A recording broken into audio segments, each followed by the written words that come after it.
Hello, everyone, and welcome back to Set 6. And today, what we've got for you is the next episode in the big series that we're doing, the Big Seven. What this is where I get 7 of your favourite content creators and ask them 7 questions about Final Fantasy VII and Final Fantasy VII Remake. It does what it says on the tin. Now, today, I have got the absolute creative machine that is Ray Coffman. So, what I'm going to do is I'm going to hand over to Ray and let him introduce himself and tell you what it is that he does. All right. Well, a lot of you probably know me, and if you don't, I am Ray Coffman. What I'm kind of known for on YouTube is doing a lot of Final Fantasy VII remake speculation theory videos, my thoughts, my honest thoughts, as a lot of you all sometimes don't like me giving. But I love remake. I love Seven. It was very influential in my creativity, which now I write and draw novels, comic books, I work on animation. But a lot of it started with Final Fantasy VII for me. So Yeah. way back in the yonder years of 1997. Oh So my God, it um, feels like so long ago now. well, when you do the math, it It is, and is. you go, "Whoa, wait a minute." Yeah, I do have some salt and pepper. Yeah, that's right. I'm But getting yeah, there. so I'm already, this right here looks like it's missing because it's white. So It's distinguished. Distinguished. yeah, I earned it. I earned it. Yes. But that's what I do. That's why I'm here, and that's why this guy asked me to come on his show. So let's get it. Brilliant. And all the links to Ray's channels are going to be down in the description below. So if for some reason you don't know who he is yet, get it sorted, get yourself over there, drop a like and subscribe. Also, don't forget to like and subscribe on this video for more content. But I think that's enough of that. Let's get straight into the questions. So, the first one is, what was your first experience with Final Fantasy VII or the compilation? Now, for you, I assume it's going to be Final Fantasy VII that you played first. You call me old? No, yeah, you're right. I am old, I'm and it there, mate. was. I'm there. I'm there. It was. Let's see. I was in high school. I want to say I was a junior in high school. Could have been senior. That Yeah, all runs together. But like, here it it goes. came out. I remember seeing the commercials on TV for it, and I'd never seen a video game advertised like this before. It was like a movie. Like a movie was coming out. And then I was over at a friend's house, and he was like, "Have you played this Final Fantasy VII? It's like it's got this guy named Sephiroth. He's got the sword as long as our hallway, and he kills this chick in it." And I was like, Oh, "Whoa, spoilers, whoa, mate. whoa! Spoilers. I Whoa. might want to play this thing." So he didn't tell me which chick he killed, and that was his words exactly. So you're just in terror So throughout the game, waiting for someone to die. I was on pins and needles, like which one of these girls are about to get it? You know what I mean? Oh Uh, no. but I played all the Final Fantasies. Well, that we had. So I had Final Fantasy 1, 2, and 3. I had played. 2 was really 4, and 3 Yeah, was really 6. But at the time, I really loved Final Fantasy 3. I would rent it on the weekends all the time at the local movie store. Kids, if y'all remember those, ask your parents. Um, blockbuster. but yeah, and I had the original Final Fantasy when it came out in '87 or '88. I think it Yeah. came out in the States. And I got it about the same time I got like Highlight and Dragon Warrior, which is what Ooh, Dragon Quest was. we're talking about But some yeah, classics here. I got them at the same time. So, but my first experience with Final Fantasy VII, uh, when I first played it, the intro and everything, Yeah. and at the time I was like playing sports and stuff, and I was like, I don't know if I have time for this. Yeah, I was always like a closet geek, right? Because it was like in the late '90s in high school, it was not cool to just be a No, geek and be out there with it. You no, know what I no, no, mean? no, So I no. was me and a couple of friends. We'd get together and game after school. But we didn't really talk much about it Yeah. until Final Fantasy VII came out, and then everybody started coming out of the geek closet. You know what I mean? People were looking for people to talk about this with, and like Yeah. everybody was playing it in a small little agricultural community in central Kentucky, where I'm from. Everybody was playing this game, and I was like, "Whoa, wait, what? What? That was, You all are like me?" And they're like, "You're like me?" And I'm like, "Yeah, we're all nerds here." They're like, "No, no, no, no, no, don't use the N word. Don't use the G word with geek. That's not me, really." And I'm like, "Well, I am." So I started wearing my geek card proudly. yeah. You know what I mean? So, and it really opened the doors for me creatively because when I finished the game, I I really wanted to play it again, like as soon as I finished it. And the Yeah. only other games that did that to me before were A Legend of Zelda: Link to the Past and Chrono Trigger. Those are the only games that had ever done that to me before. And Chrono Trigger. Oof. before Seven came out, Chrono Trigger was my favorite game of Yeah. all time. and then it had the crown for about 4 years, 3 or 4 years, and then seven came out. But yeah, Final Fantasy VII. I was always a kid who wrote stories and drew stuff. When I was a kid, I loved Transformers and Ninja Turtles and stuff like that. Yes. And I always drew characters and made up stories and stuff. That was the game that made me say, "This is what I want to do for a living." Yeah. And I tell people a lot of times on my channel, I love to game, but I am more of a fan of the industry of gaming. Like I'm more of a fan of the creative side of Right. gaming. I love playing games, Yeah, but I'm yeah. not like a trophy hunter, and I'm not the guy that's going to go right in on insanity, suicide hard mode. You know what I mean? We know I'm a going few to of them. enjoy. We know a few of those Yeah, guys. yeah, and people will come into my streams and they'll be like, "Oh, you playing on normal?" I was like, Yes. "Yes." Say it like it's a dirty word. Say it basically just like he dropped an F bomb on me. Yeah, the normal. Yeah, I'm normal because I am more interested in the artwork, the story, the Yeah. characters, the score. I want to experience all that. I Like don't the want to be whole over here composition sweating of because it. I can't. Yeah, I don't want to be over here sweating because I can't get past the tank midway through level two. I'm just like, this is a nothing character, a nothing.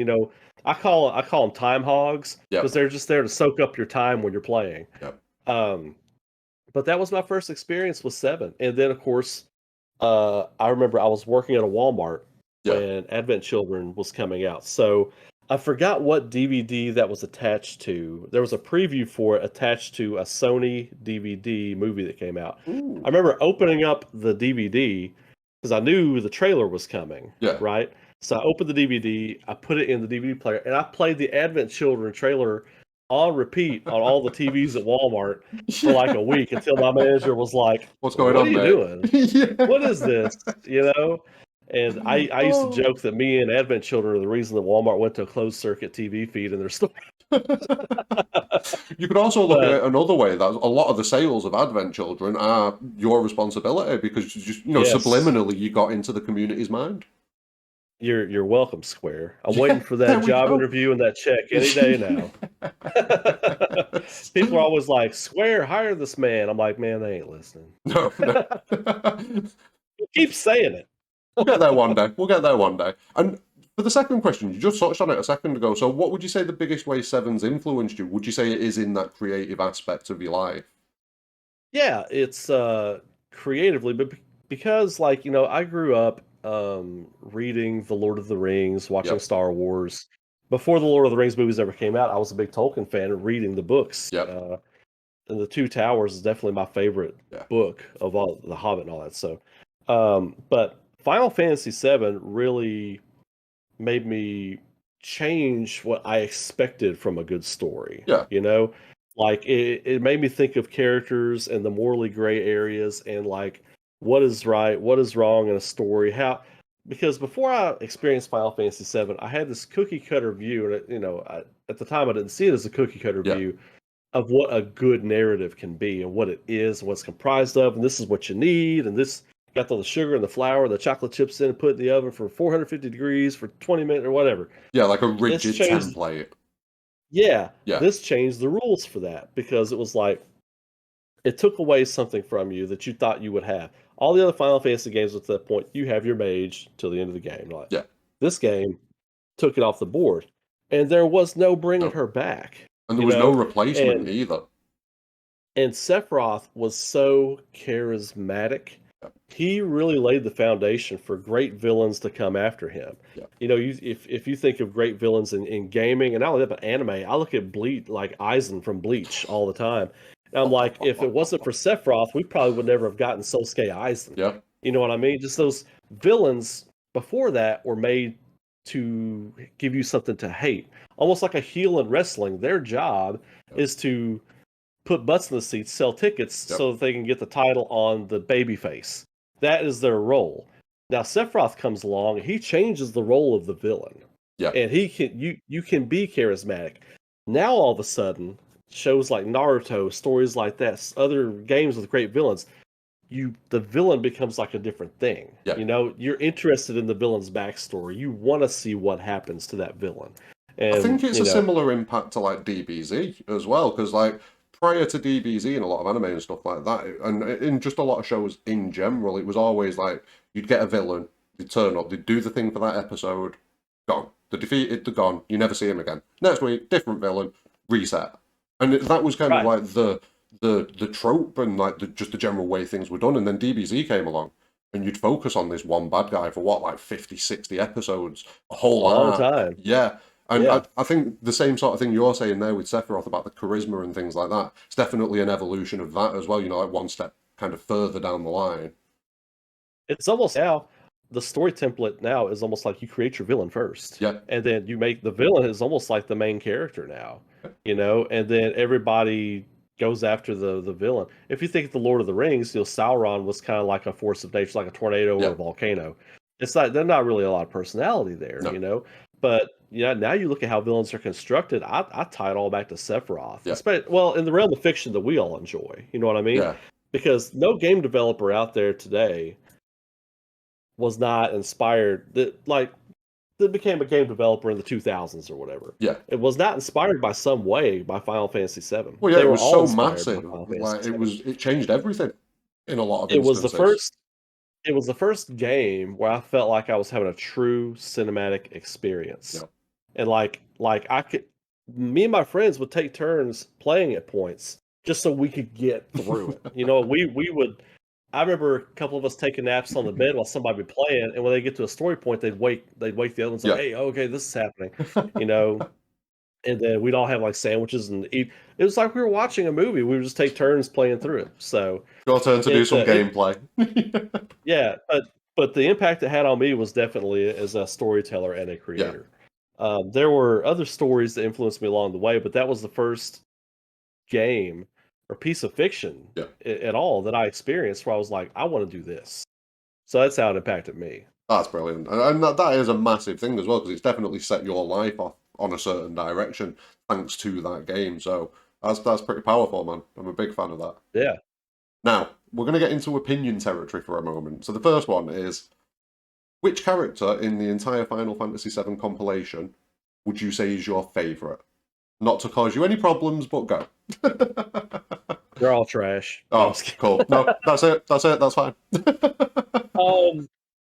There are a few. Yeah. It is tough. It is a tough one. I really okay, so I'll start with the one that's going to make everybody turn the video off. Okay, so on my channel, I talk about concept versus execution. Yeah. And I think you can make the argument that the concept of everything in the compilation is great. Yeah. The execution is not so much. That's where you the know what I issues mean? come in, definitely. So the concept of Genesis is incredible. Yep. The execution was not. So I think as a aside before I get to who is hands down my favorite Conceptually. character. Conceptually, I Yeah. think Genesis as a foil to Sephiroth Yeah. is great. A lot of people have problems with him for different reasons, and they're all valid. I totally get it. But I think people get too hung up on the whole, poetry spewing villain. And I joke all the time in my videos that I watched a lot of anime, when I was younger. So like, I dug that in Gundam Wing, but after Gundam Wing, I was done with that villain. You know what I mean? Yeah. Like yeah. Treize Kushrenada. Yeah. I dug Treize and David K as Treize Kushrenada. I dug that. But after that, I was done with it. It was done, And yeah. then, but after that, people started just like, the hammer was in the board flat, but they just kept like feel like I had to put the hammer in there. It's in. Stop. give me a warlord now or something. Yeah, just change it up a bit, please. I think Genesis with less of the Loveless quoting and like a mindless zombie. Like show us more of who he is. Show us more of the guy who hates the fact that he was adopted by two people and lied to about it. Yep. Show us more of all that stuff of humanize him a bit more. Being Sephiroth's best friend, but at the same time his most bitter rival. Yep. Give me all of that. Yeah. You know what I mean? So that aside, I'm going with Vincent Valentine. Nice. Vincent Valentine is my favorite. And I know it's almost like expected for old school fans to say, oh, Vincent's my guy. But here's why.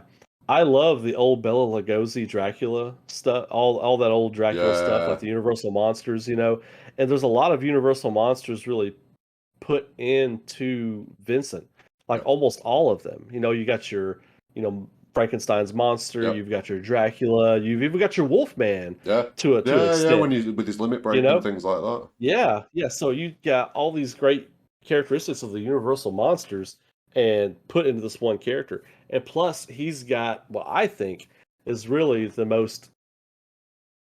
one of the most emotional stories in the game Yeah. because he feels like he it doesn't have the impact because he's an optional character, but he's not going to be an optional character anymore. No, So it's definitely he going to get has this. fleshed out. Yeah, he's going to play like Dante from Devil May Cry, and it's going to be amazing with the other characters.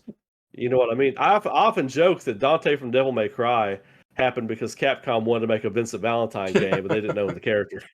So I always joke about They that. just You saw know? him and were like, yoink.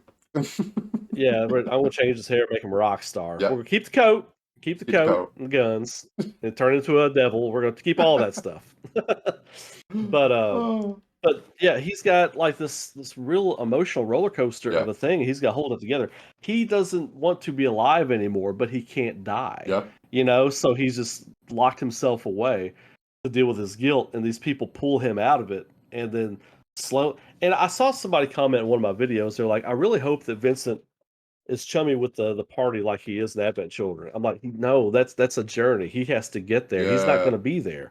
In Advent Children, he's already gone through the journey, yeah, the emotional journey. He's not there yet. yeah. He's going to be very And even closed in off. Advent So Children, compared to like other characters, he is still very standoffish to a pretty. yeah, So in Remake, I'm expecting him to just be stood in a corner, scowling at people. That's what I'm looking for. yeah, he doesn't trust anybody. He Yeah, hates the world. He thinks the world betrayed him, and he, you yeah, know, he got screwed over. Kind of, you know, there's a scene in Dirge of Cerberus where people forget Dirge of Cerberus, and yeah. you know, it's I concept try. versus I execution. do try. Yeah, yeah, but there's a great scene. There's some good acting in Yeah, there. There's a great scene with him and Lucretia and Hojo, and then you know, Vincent's like, "Are you sure you want to do this?" And then responds to him in a way that's above and beyond PS2 era voice acting, yeah, where the actor she goes, you know, well, paraphrasing, she's yeah. like, "Oh yeah, well, what would you do?" But she's like challenging him to stop her from doing it. That's the point where she's Give like, me an "I option. want you, I want you to tell me you love me and you don't want me to do this." But he doesn't do it, and so that is so key and so pivotal. And now he feels responsible for Sephiroth and Yep. this crisis. He's like, "I could have stopped it had I just nutted up and said something, Yeah. You but could I have didn't stopped do it it, at source. It wouldn't have been and an this is all issue. my fault. This is all my fault." You know Hojo what I would have mean? found some Because way to do something. He's a dodgy guy. he would have bastarded things up, you know. But in that instance, he Yeah. feels directly responsible for this thing. So yeah, I think there's so many levels to Vincent. There's so much. They're going to integrate him into the story so centrally, and I think they're going to knock it out of the park with him in Yeah. Remake. And I already love him from the compilation of the original game. So Vincent's my pick. I mean, if you think about it, like the work they've done with Yuffie, expanding her story, and that's only going to Oh carry on as yeah. we go forwards. Vincent's Oh going to get the same yeah. sort of treatment. Yeah. 100%. Absolutely. 100%. Yep. And yeah, I'm Because looking people forward to forget it. there's all these Tifa fans now, rightfully so. Tifa's great, Yeah. but people forget that weren't around when the game came out. Everybody's favorite character Vincent. was Vincent. Because he was the cool, broody Everybody's. looking one. Yeah, Yeah, he everyone he loved was the that. underworld. He was Yeah, the yeah, underworld character, you know. that aesthetic Yeah. flew in the 90s, man. Oh yeah, yeah. He looked like he stepped right out of a Blade movie. You know what I mean? So Yes, yes, literally. yes, No, see, exactly. I've always been a fan of Sid. I find him entertaining in the first stages. You know, when he's just being an absolute cock. I find him Yeah, entertaining at yeah. that point, but I like the journey that he goes on. You know, when he kind of Mhm. realizes that, I've been really out of order here. And then you see it kind of come to fruition in like Advent Children and things like that. You see little mentions of them and stuff. And yeah, I quite like the journey he goes on. But Vincent was definitely up there as well, 100%. Sid's journey is so great because he realizes he needs to change, but Yeah. he's still who he is. Like Yeah, he he's struggles with still, it. yeah, Yeah, yeah. And he's like, "Hey, look, this is who I am partially. I'm sad. I feel bad. I want to make up the things I did, yep. but I'm still gonna smoke. I'm still gonna cuss. This is who I am." Still gonna drink He's tea. basically a pirate. He's Yeah, basically a pirate. You yeah. know what I mean? I love him. So I yeah, think look, I'm looking drink your forward to what goddamn they do. tea. Yeah, Oh no, it's brilliant. I'm really looking I love forward to what they Sid. do. Yeah. To be fair, all of the characters, the only character that I do not like from Seven is Kate Sith. And that was I was purely mechanics because I never I used knew Kate it, Sith. I knew what you were gonna say. I even did the syllables as you were saying. Yeah, it's the only Because yeah, character I don't like. yeah, that's me too. Yeah, because he's Reeve, but it's a toy and all that kind of stuff. But Yeah, yeah, I never used him in the original game. I no. never used him And because of ever. that, I get no connection. Like every other character I use at some point, like whether you're morphing sources from the Gelnicker, you use Yuffie for that, or whether you're just being an Yeah, idiot and messing around with the overflow. There's always a reason to use all of them, except for Kate Sith. right. That's where Yeah, I'm well, at you at know least. his people. You know his luck is like, I don't care. Yeah, I don't want him in my party. nope. Just that chance that it might game over you. I mean, that's an instant no for me. Oh Like, yeah, yeah, I'm done. yeah. No, thank you. Out. He's Yeah. only in my party when I go to fight Ruby Weapon because he's one of the dead people. That's it. You just go into that temple and get that black materia for us. Don't worry about it. You'll be fine. Yeah, yeah. Problem Oh, number 2 version of you is coming. yeah. So Oh, God, no. It's going to be. he was like, Go on, sorry. I was gonna say, what wasn't his second version like a light pink? It was like a different color or I think something there was like a that. different After he shade gets to crushed. it. Yeah, I think there was Yeah, a it was a different different shade shade, to I it. believe. I'm Yeah, I'm confused about why they dropped that scene in Remake, with Kate Sith in front of Platefall. I was hoping we'd get some sort of context for it in intermission, and we got nothing. It's just a weird little scene of Kate Sith hitting the floor, and that's it. well, I feel like it was a production thing. Yeah, Like they wanted reactions from people. And I think they were wanting right, the oh, they were wanting to see a lot of that. You know what I right. mean? They were I think gauging. that's exactly what that was for. Yeah. That makes sense, to be fair. I've never thought about that like that. See, this is already working out. Come on. But no, I never thought about it like that, if I'm being honest with you. Well, And it does make I used to sense. be I used to be a media director for a couple of companies. So now when I'm looking at stuff like this, I think the other side of Yeah, why business wise why they might want something in there, and reaction videos and YouTube channels are a big thing of advertising. So if Kate Sith reaction gets like 100 500,000 views on a channel, that's 100 500,000 people that are seeing their game, yeah. and And they that's know free to run with advertising. that character then as well. Exactly. Yeah. If Yeah. it's getting a ton of hype, yeah, they know to do something with the character. Yeah. No, that makes sense. Oh no, no, I like that. That's good. No, so see, that's interesting though, because like your different perspective on the way things go, because you are a creator yourself, it gives you that Exactly. different insight to Exactly. things, and I absolutely love that. Absolutely love it. Now, Yeah. That's on why my this, go oh ahead. no, no, no, go on, no, No, I'll talk about it later. You go ahead. I want to keep you rolling. I don't want to throw you off track. no, no, I good. ramble. So That's what we're here for. A good ramble. We're here for a good yeah, ramble. I'm a rambling man. Oh, you should have seen me and Viz. We went for an hour and 40 minutes. Oh, I'll bet. Madness, madness. I Right. go 3 hours every time I'm talking to Baby Seal. Oh 3 hours God. every time. Yeah, the last one we did, I think it was me, Viz, and Daryl from FF Union. It went 4 hours. I was nearly dying at the end of it. Oh, yeah. Your throat is tight the next day. I didn't want to get up and go and get a drink either because I thought, no, I'll stay. It's fine. It's fine. It surely can't Right, go much right, longer. right. And then it does. It's all good though. It was all good conversation. Oh yeah. So pretty. This could be a pretty simple question, but how do you feel about Remake so far? Because there is a lot. There's a lot of split opinion in the community. I wouldn't say it's a 50-50 split or anything like that. It's probably more 70-30, 80-20. But there is a certain section of discontent in the community, and then there's all the people that love it. So where are you? I I love it, but Yeah, I completely understand the people that hate it. yeah. And I say that because not to play both sides of the fence, No, no. but Square Enix in 2015, Square Enix promised us a remake of Final Fantasy VII.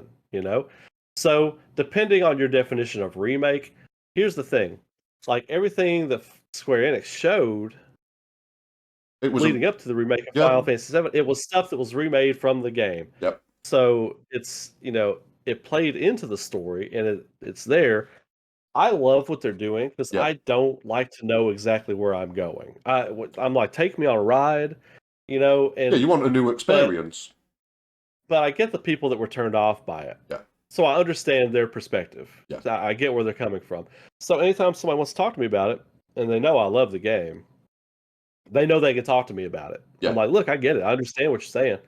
I love the story. And yeah, you're right. I'm talking to them. I say, yeah, you're right. They said there was going to be a remake, but it is a remake. It's not a remaster. So that's why Resident Evil 1 on GameCube I Yes. say remake all the time, but it very much is a remaster, Yep. even though you could call it a remake because there's stuff added to it, Yeah. which is still one of my favorite games of all time, that Yeah, it was GameCube good. version of the game. It was a good version. But this is very much a remake Yep. of the original game and a sequel and all these other weird things going on. But what Square Enix wanted to achieve, they did. They wanted people talking about it. They didn't want the hype to die off. So Yep. now, how many channels have blown up and sprung up because of this game? People talking about it. People. Yeah, me too. I Yep. mean, before I was just doing like art videos that would get like 100 views or something, and not much, Yep. but and little gaming reviews and stuff. But people want to talk about it, good, bad, or indifferent. Everybody wants to talk about it Yep. because Final Fantasy VII touched a lot of people. Oh, 100%. So you're either on board with where this is going and you can't wait to see what happens now with your favorite characters and this new story, or you're pissed and you're ready to storm Square Enix's headquarters Yeah. because they bent your childhood over and gave it the business. So, but yeah, I mean, you fall on one side of the fence or the other. I find that a lot of people are either on one side or the other, Yeah. and I don't get tribal about this stuff. I Yeah. don't. I don't think it's healthy, and a lot of times game developers don't get this toxicity stuff, the arguments and stuff, because they're like their attitude, and all the game developers I've talked to a lot, they're like, we're making fun games, especially in Japan. They're Yeah. like, hey, we're making games and this is fun, right? This is all for fun. Let's They go. don't understand when people get mad or get bent out of shape about it. Because like, well, it's just a game. There's so many other games out there, but they don't fully understand fandom sometimes, Yeah. I think. So that gets lost in the sway But, of business and creativity. yeah. But I love it. I can't wait to see where they go with it. I do have some problems with what they Oh, did yeah, at the end of definitely. intermission, Oh, uh, because I made a video talking about people need to chill out. That Zach is not the focal point. It's yeah. all sleight of hand. It's Yeah. all like magician's sleight of hand. Nobody's talking about the main story. They're talking about what's going on with Zach. What's going on with Zach?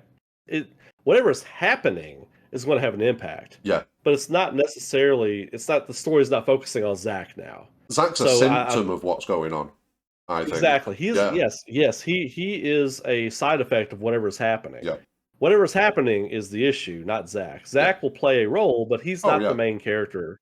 And I told people, I was like, you just need to kind of take this for what it is. Yeah. But at the same time, I think Square Enix did that to get people talking. I don't Yeah. necessarily agree with doing that. I think if you had ended with, I think a better ending for intermission would have been don't even cut to Yuffie after the plate falls with Go to her the on the walk chocobo. first. I think you go right to the walk. Yeah. And then after the walk, you cut to Yuffie on the chocobo. Yeah. And then you roll credits. Yeah. And then you don't even show Zach, because now my favorite part of that ending wasn't even Zach. It was seeing Calm. I was like, I want to see, oh man, Calm looks awesome. I want to talk insane. about that. Yeah, it looks I so was like, I good. want to talk about that. It looks like an old Swedish town. There's a lot of symbolism going on there as well, with like the storm rolling into calm as the party walk in, and then the bird as well. There's a lot of symbolism going on. I spoke about that in a video. I was like, it ends. People aren't talking about this right here. Because they've gone to Zach. It ends like the beginning of a Stephen King movie. Yeah. Like, they're going into a place where they're not supposed to be. Here comes the storm. Yeah. Like some weird music starting to play. Because it is really ominous when you see it rolling in. Absolutely. And it looks like a town, the way they framed the shot with them coming in and with the town up here on the cliff, like above them, and like they're literally at a fork in the road. You know what I mean? They're literally sitting in the fork, and then the storm's rolling in. It's a prelude to the thought that Cloud's about to tell his story. Yeah. How's Definitely it going to be this time? foreshadowing that stuff's going down. Yeah, because now Cloud remembers that he killed Sephiroth. Cloud remembers things he's not supposed to remember. So when he tells the story, he's not gonna stop when him and Sephiroth are having their showdown. And Barrett says, well, "What happened?" And he's like, "Well, I don't really remember. The newspaper said that Sephiroth died, but now he's gonna remember that he killed him. So how's this story gonna go now?" Yeah, you know what I mean? This is what I mean. It is an interesting one because in the original game he doesn't remember. He assumes that he's killed Sephiroth. And so I mean, he could potentially be, because he says it at the start of Remake, doesn't he, when he bumps into Sephiroth in the alleyway, if I Yeah, remember he's like, I right. killed you. Yeah, yeah. Yeah. And I don't know if they've just been a bit. I very much doubt that they've been a bit absent-minded with it and just put that in anyway, as in he's assuming that he's killed Sephiroth. But no, I think there's definitely something to that because it is such a dramatic change to his stance in the original game, which is of the Right. first thing he says is, I don't know. Whereas Right. now he's Yeah. saying, oh no, I stabbed that bitch up. That's where he's at now. Yeah. So Yeah. He's like, yeah, I just skewered you and threw you, did like the fish I caught, threw you back in the pond. yeah, exactly. So it is weird, and I am looking forward to this calm flashback to see if there are any differences going down in it because Oh yeah, this is. there's been a lot of differences, and this would be a perfect point to drop one in. Well, I think when we get to Calm, I think this is going to be where we get a really good idea of what's actually going on. Yeah. Because we're either going to see a Terrier stamp advertisement or we're going to see a Beagle stamp advertisement. Yeah, the We're first going to see stamp that we see is going to confirm things if it's a definitely. Terrier, it's butterfly effect. Yeah, If it's a Terrier, it's butterfly effect. If it's Beagle, I crazy don't know what the fuck I'm times, talking about. crazy party times. If everything's gone Right. crazy, if it's Beagle, like it Yeah, it's throws like, the so multiple what do we do now? timelines. Yeah, it throws all that back into play again, and Yep. I don't think I'm ready for that. I don't think I'm ready for it. At this point, I feel like, not to get too far off subject, but I know, people yeah. keep asking me to put more theory videos Alright. out there, and I'm like, well, I feel like the best theories are really out there now, Yeah. So now we're all just kind of in wait and see mode, and we just have to be patient because I feel like any theory I were to throw out now would just be like junk and me just trying to get views. That's why I don't do that. Yeah. I only put stuff out when there's like good. Well, I think I've got good content. You know what I mean? new bit of information to work with, something like Yeah, that. Yeah. yeah, like something to build something off of. You know what I mean? Well, Until then, we do have the book dropping soon, or it might already be out by the time we do this. But there's Traces of Two Pasts, yep, so that could be yep, a yep. very interesting source. I think there's going to be a lot revealed in that. Mm, Unfortunately, a lot of people aren't going to read it and not going to know. So I mean, that's one of but again, that's one of those things that we in the West have to deal with. Like in Europe, we get everything even later than you guys do. It's painful. oh yeah, that's what I've heard. I've heard that. Yeah. I've got a couple people that follow me on Twitter. Is like, yeah, we've never even gotten a new a recent release of Chrono Trigger. We just No. have the PAL version or Yeah. whatever. Yeah. That's it. I'm like, that's trash, man. Oh, That's there was the trash. PS1 version, wasn't there? I think was it bundled with Final Fantasy VI? Yeah, it Might, was Final or was it five? Might have been Fantasy five actually. Anthology. Yeah, it Yeah, was yeah. 5. It was Final Fantasy Anthology, I believe. I've got that on my shelf back here, actually. I could That's the one I've look not and got. show I've it to not you. got that, and they did six as a single game as well. I've not got that one. I've got the other two, Origins and the other one, but yeah, Well, I think they did 4 with 6. They bundled 6 with 4, I believe. right. So, No, but yeah. never got my grubby little mitts on that one, unfortunately. Now we're going to Well, dip back into the creative territory for a minute. So Final Fantasy VII, the compilation in general, there's so much music throughout the whole compilation. So this is a bit of a mean one. Which track across the compilation would you say you enjoy the most or resonates with you the most? oh And picking man. one is horrible, but I'm doing it. So If I have to pick, I want to talk about a couple of them. But I'm gonna yeah, pick one. I'll start with the one I'm picking, Bombing Mission, right, because like it sets the tone. yeah, Like you come out of this majestic, very Final Fantasy opening of a game. With they've never opened like that up to that yeah. point, but there's like a little bit of setup, a little bit of like mystical music and Yeah. stuff. It's your And first then experience as well. Like you're gonna tie that yeah, music with yeah, you the train pulls into the station and it's got this triumphant score playing, and then it goes. You're right.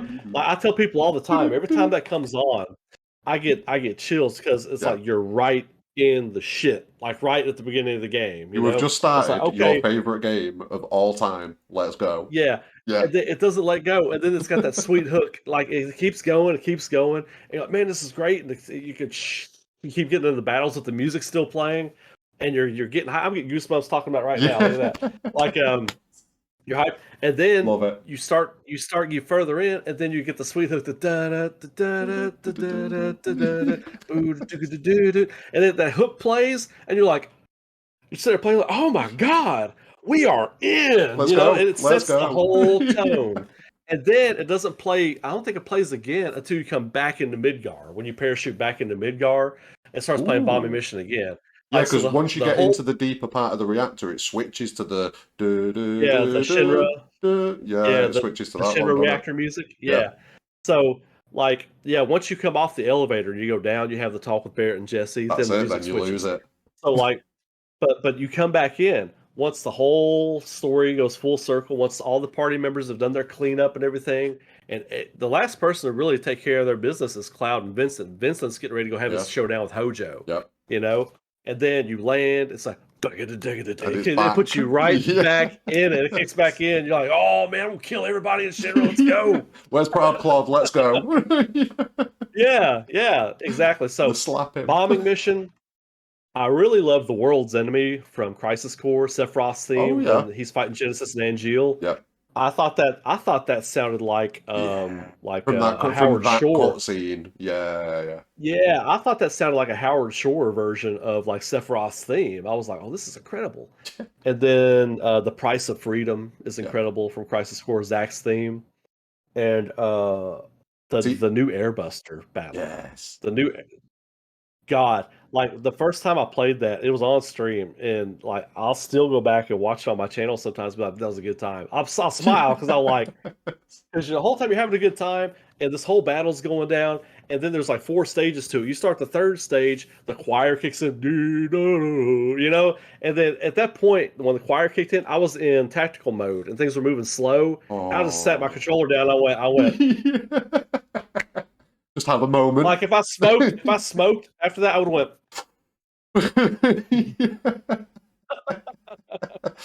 And there's a few battles in the game that do that though, with the song that just kind of grows and grows, grows like the Genova one. Oh my god! Oh And yeah, when you get to that yeah, man. final phase of that fight, and it kicks in with the old Genova, oh, Yeah, that it was the goes moment it's I the lost my shit. drum beat. Yeah, yeah. Oh Oh, I was yeah, gone. yeah, I was on the ceiling at that point. Like, let's go. yeah. And Sephiroth's whole suite, he gets like a whole suite at the end Yeah, of it. You know what I mean? And like it teases you with one winged angel for the first couple of movements, and the last movement hits you with a bum bum bum, and then it starts when the whole battlefield is set and all of your members are there. yeah. Then it starts one winged angel, and I was like, oh man, they killed it with It this. kind of tells me as well that we're probably going to get, like every time we get something, we get an updated version of One Winged Angel. Like the Advent Children One Winged Angel was just hmm like that movie. That It's mixed opinions on the movie, but just for that final fight with that music, it was all worth it. All worth it. that remix of One Winged Angel, Advent One Winged Angel, was on my workout mix for like 5 years. It Yeah, didn't leave my playlist. it's just, and I'm expecting that later on in Remake we'll get something like that because if they're dropping One Winged Angel in now at this point, you've got to amp it up, for later on. Like it's got to get bigger, it's got to get grander, just like the fight with Sephiroth has to get bigger and Oh has yeah, to get grander. So yep. I might be overhyping, And but yeah. well, but again, I don't think because I don't think we need to fight Sephiroth at the end of each game No, I don't want because to there's gonna in be several part more two. games. Yeah, part two we shouldn't I touch only it. want to fight him again at the end. Yeah, That's when I want to fight him again. We'll fight different versions of Genova and all yeah. that kind of stuff, whatever they send after us. But I don't want to fight Sephiroth again until you're fighting Savior God Sephiroth at the Yep. end of it. You know what I mean? Because if you think about So, it, and we've then had we'll this probably get the first. big, Yeah, when he's got like the wing and everything like that. and then we'll get the big choir suite that you're talking about at the end of that. So, Oh, I'm looking forward to it. Because, yeah, we've already fought him now. We've had that first interaction with him. Drop him now completely. Like, have him obviously present in the story, but don't cross swords with him now again until the very end. And it'll just build right. that. Because a lot of people have complained that because Sephiroth's been so involved in Remake, it's kind of diminished him. So the easy way to fix that now is you've had a taste of him, he slapped you, you got dealt with, and now you're going to wait and get stronger and get stronger. And I think that was production wise and creative wise. I think Yeah, that's why they did it because yeah. Sephiroth, he was a mystery, 24 years ago. He's not a mystery No. now. Most So people know who he is. Yeah. the cat's out of the bag. Yeah. Yeah, he's been in Kingdom Hearts. He was in Air Guys. He's been in all Air these other Guys. games. Everyone Dissidia. forgets Air Guys. I've got Air Guys. I played it the other Such a night. good I've got it over game. here on my shelf. Such a good Yeah, game. Air Guys. But like, yeah, Oh. creatively they were like, okay, so this is the beginning of the game. Yeah. if we don't show Sephiroth this whole game, so consider this. Think of it had they not shown Sephiroth the entire game Yeah. until you get to call him for the flashback. How pissed would people have been then? Well, You know what I mean? it begs the question: what would they have done for a final boss? Exactly. You're just fighting Yeah, rollerball or rollerball whatever at the wouldn't. end of it. You know what I mean? Yeah, that would not have been So satisfying. I liked what they did with Sephiroth because it's like he's always in Cloud's mind talking to him. Yeah. And then at the end of it, I was cool with what they did. Yeah. I liked the ending fighting him right there better than the old version of it. Because the old version, you just climb down off the unfinished highway and you're Let's off go. into the world. We're gonna head on our way right now. So, but yeah, I liked what they Yeah. did. I liked what they did with putting Sephiroth in there. He's not a mystery anymore. People know Yeah. who he is. But they created more mystery around him now, which was great writing. That was great writing. So how do we make Sephiroth mysterious now? We give you Sephiroth, but we change his directive. We change his motive. Now Yeah. you don't know what's going on with him. And And you still get plus, that mysterious element there. everything seems to have gone his way so far. He seems to have achieved everything that he's wanted to achieve up to this point. So he can just piss off now and go and do what he needs to do, which I assume is going to revolve around like still the black materia. I'd like to think that Omega's going to come into it in some capacity as well, like because they're definitely tying all of these parts of the compilation together, and the fact that they've already had parts of Dirge in it kind of tells me that we may see Omega tied into it as well. Oh yeah, yeah, and Vincent that would make Vincent even that more important because Yeah, of his direct tie to chaos. So I mean, I love like my theory about Sephiroth and that whole ending was the whole game he's tricking you because yeah, that arbiter of fate, that big thing, is like a back to prison cell. yep. Yeah, and the whole time he's tricking them into coming and busting him out of prison. Yeah, this is And where I'm at so because he's obviously come back with a purpose, but the planet will be able to at least feel that through the live stream in some way, shape, or form. So it's restrained him, and that's why everything takes place in Midgar as well, to a certain extent, because he's restrained in that kind of area there by the live stream, and like we see the singularity at the end of the game, and that's his prison almost. It feels like to me. yeah, yeah. And the live stream put his soul in one place, like, okay, nobody will ever come here and get him.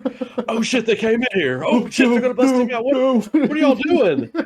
Send every whisper we've got. Yeah, the party is definitely not on the planet's Christmas card list. We can safely say that they are definitely in the bad books now, which is interesting because Aerith was always like supposed to connect with the planet in order to save the day.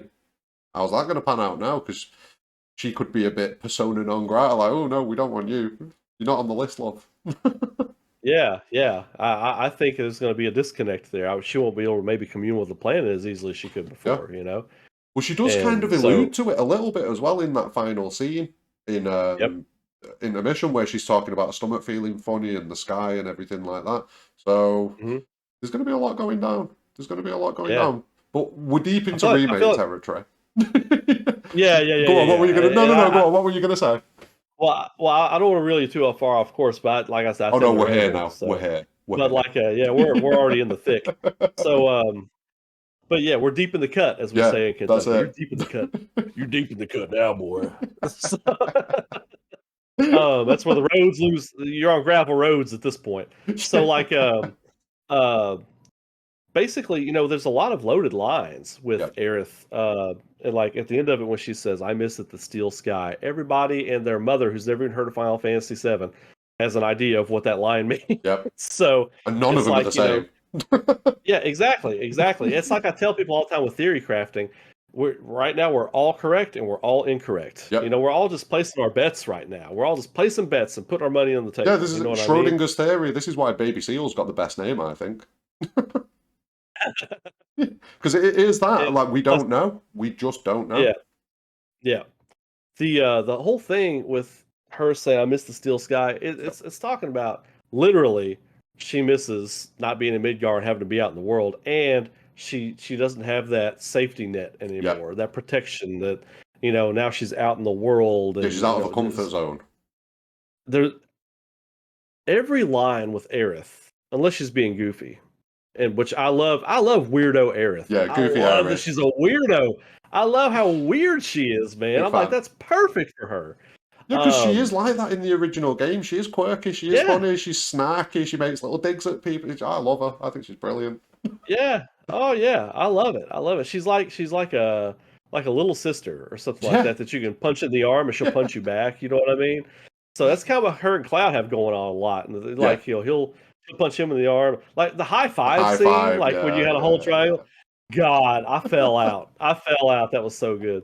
But yeah, if it's not her being snarky or funny or breaking the mood of the moment or Yeah. whatever, every line from her has so much weight and so much different context to it.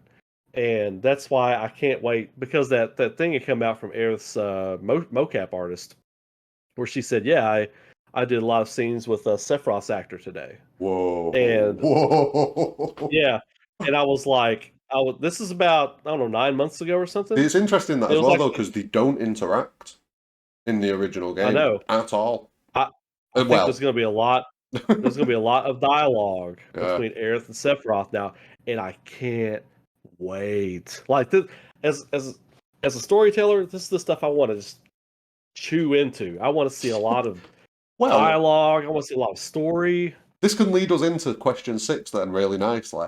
What is one of the things that you hope for? What do you hope for from Final Fantasy VII Remake? Not so much a theory or a prediction, but just what are you looking for from the future of it? I am looking for just really good like relationship building between the characters, whether Yeah, that be good or bad. I want to see the connections form. I want to see those moments where Vincent finally breaks the ice and saves somebody from falling off of something and then throws him up and then, like says something to try to loosen him up and he kind of goes, and just kind of walks along. I want to see the moment where Cloud and Rufus have to go back to back to fight out of a situation, or yeah. like a Turk and a party member have to join up. Like Reno has to help Tifa Well, this do is it. something. There's a weird relationship in the original game between the Turks and the party, isn't there? So it wouldn't be That's outside the that's what realms I'm of talking about. possibility. Yeah, it would not Yeah, be beyond the because realms of possibility. because we're introduced in the old one and in this one as Shinra being the enemy. And when Rufus takes over, Shinra is less of the enemy because he realizes there's a bigger problem Yeah, going on. You know what I mean? And so enemy of my enemy is my friend kind of thing. You know what I exactly. mean? So even at the end of Final Fantasy VII, when you're in Midgar and you fight the Turks one more time, they're like, "Look, this is the last time, man. We're gonna bury our business right now, and that's gonna be it." And then in Advent Children, they're different. Yeah. They're chummy with Well, you can everybody. You know what even I walk mean? away from that last fight if you want, can't you? I'm sure you can walk Right. away from it. I never do because I want the items, but I'm sure you can Exactly. walk away Yeah. from it. Yeah. Yeah. So I want to see that, and I want to see what the open world's going to look like. I can't Yes. wait to see all the new places they're going to put in, because just in Crisis Core, you've got Benora, you've got Modeoheim, Yep. you've got all these other places Uh, that now th- are going to be just spotted around the map. And there's plenty of scope for new places as well. I mean, we see that they've added the facility in Under Sector 7. That was never even suggested as existing at any point, as far as my Right. knowledge goes, at least. Oh, you mean That oh little, yeah, yeah, yeah, yeah, yeah, that yeah. little When weird it's the underground sinkhole. facility. Yeah, that's it, where Wedge Yeah, yeah, falls yeah, through. yeah. Yeah, yeah, yeah. Okay. I thought you were talking about deep ground No, no, intermission, no, but no. no, no, no, no, no. No, yeah, yeah, yeah. Like stuff like that. Yeah, Absolutely, man. Like I'm really excited for that because I think the possibilities are endless. yeah, And what if wouldn't it be cool if like you could be standing at the edge of like right around where Calm is, and if you had like a telescope or something, you could see off in the distance, you could see the Temple of the Ancients, but you can't get there yet. or you can just see a You know what I condor mean? poking over a mountain or something like that. Yeah, yeah. Yes. Just alluding to what you can't get to yet, but eventually Oh, the promise is that you will get there. You know what I mean? oh, I'd love that. So I the character relationships and Yeah, I definitely want to see Sephiroth and Aerith talking. yeah. Because Sephiroth right now at this point, I feel like and he did this in the original game. He would just treat with everyone. He'd show up and be like, "Oh, didn't see you there." Throw some So materia this at is what it's Cloud. and then start pontificating and Yeah, smack yeah. Cloud the head with a materia. Fly You off. know what I mean? Yeah. So yeah, he was giving Cloud little breadcrumbs along the way in the original game I'm gonna help make you stronger. Here's some materia. Yeah. I need you to get to the northern. I need you to get to this place. I need you to get to the You need to bring whirlwind me maze. I things. need you to be there. Yeah, you need to You bring got me to bring me things. something. Yeah. Hey, I'll give you a materia. You give me a materia. Yeah. What do I want to do with it? No, don't worry about it. It's I fine. I didn't ask you what you're gonna do with that green materia, Exactly, that exactly, 17th exactly. healing materia I gave you. Don't ask me what I'm doing with the black materia. Use your imagination. Oh, love it. But yeah, so I'm really hoping we get a lot of really good stuff Yeah, with character and see kind of what we're in store for with the yeah, world map.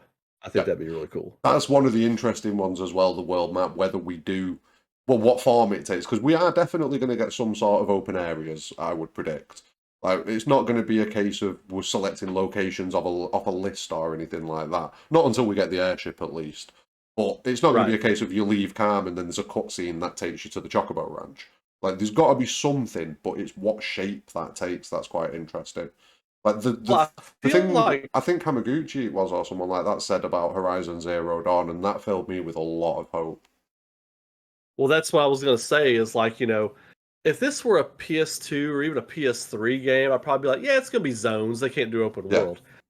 Now, if they don't do open world, it's gonna be like, why didn't you? yeah, you There's no can. reason not to now. Yeah, they could do it. Yeah, because it's almost like you don't want to be like you're doing Final Fantasy VII. You're doing your grand opus for Final Fantasy VII. We Yeah, call it remake or re whatever or requel. sequel.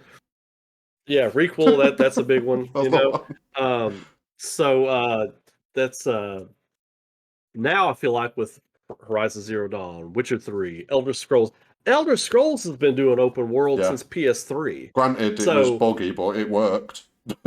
right, yeah. I still love Yeah. Oblivion, but yeah, it was a little choppy, Yeah. But I still listen to that soundtrack. Every But like, time it look at pops Witcher up, I feel 3. like I'm in a shop. Look at Oh, Witcher The 3 Witcher though, like you 3. said, that Yeah. world is amazing. Like, that is hmm that is possibly my favorite game of the gen, even slightly above 7 Remake, if I'm being completely honest. Like, I had such a good experience with that game, just playing through it in the Well, yeah. DLC. You can Phenomenal. play for 100 hours and Yeah. still find things you didn't see before. Look at Blood and So, Wine, it's practically a full game. yep. Crazy. So if you're Square Enix, in my opinion, Yep. you don't want to be the guy at the party that didn't do open world. Yep. You see what I'm saying? There's a lot of Like, pressure on them. especially Yeah. you're developing for PS5 now. Everybody's saying, no, they're still developing old architecture UE4. Maybe, but they're developing solely for PS5 Yep. now. There's no way, I feel like in hell, that they're not making this thing open world. Well, with the speed of the Because, SSDs and things like that, like, everything should be able to load in quick enough for them to pull something like that off. Even if it is kind of like it loads a certain radius around you and then that's dynamic. With the SSD speed, they should be able to pull something like that off, I'd guess. right. And there's just the possibilities the open world would present rather than just having big zones. Like, I'm a Tales fan. I love the Yeah. Tales series. So, and the way they do big zones is great. I love it. But this can't be that. This needs to be open. This needs to be. But people also forget that the original Final Fantasy VII's world map wasn't great. No. You could run around and do stuff, but you could land on like 30% of it, Yeah. and the rest of it was ocean and mountains you couldn't land on, and wooded areas you couldn't land in, This is and why you need that gold chocobo. exactly, yeah. So you get the gold chocobo, you can go everywhere, You good then? but still, like But no, I 70% get of the what you map mean. is still just ocean. You know Yeah. what I mean? And with places you can stop. So, but I want to see them expound on open world, and I really want to see some cool places and give us a reason to go to those places. Yeah. You know what I mean? I'm a side quest whore. Yeah. Like, I will do every side quest. Everybody's like, well, it's going to make you lose sight of the story. I was like, who's complaining about losing sight of the story now? We've all lost sight of the story. Everybody's talking about Zach. Give me some side quests. You know what I mean? This is a lot of the side quests can enrich the story as well. I mean, not to keep going back to it, but Witcher 3, some of the side quests in that game are insane and they add so much to the narrative. If Square Enix can pull off that kind of side content going forwards, it's Yeah. going to be Well, amazing. Imagine like a situation where, okay, you've lost Aerith. That carries out. Yeah. That tracks if that's where they go. And you do a side quest, and it's not you can't Square Enix. You can't do chasing cats anymore. No more chasing cat side Please quests. You're in the no. open world. Like no Assassin's Creed chasing pieces of paper around the rooftops so you can put a friggin' book together. No more of that. That'd be So horrible. imagine if you've lost Aerith and there's a side quest to where you can go and hang on a second. Yeah, Somebody's at my door. I'll be right back. yeah. No worries, no worries.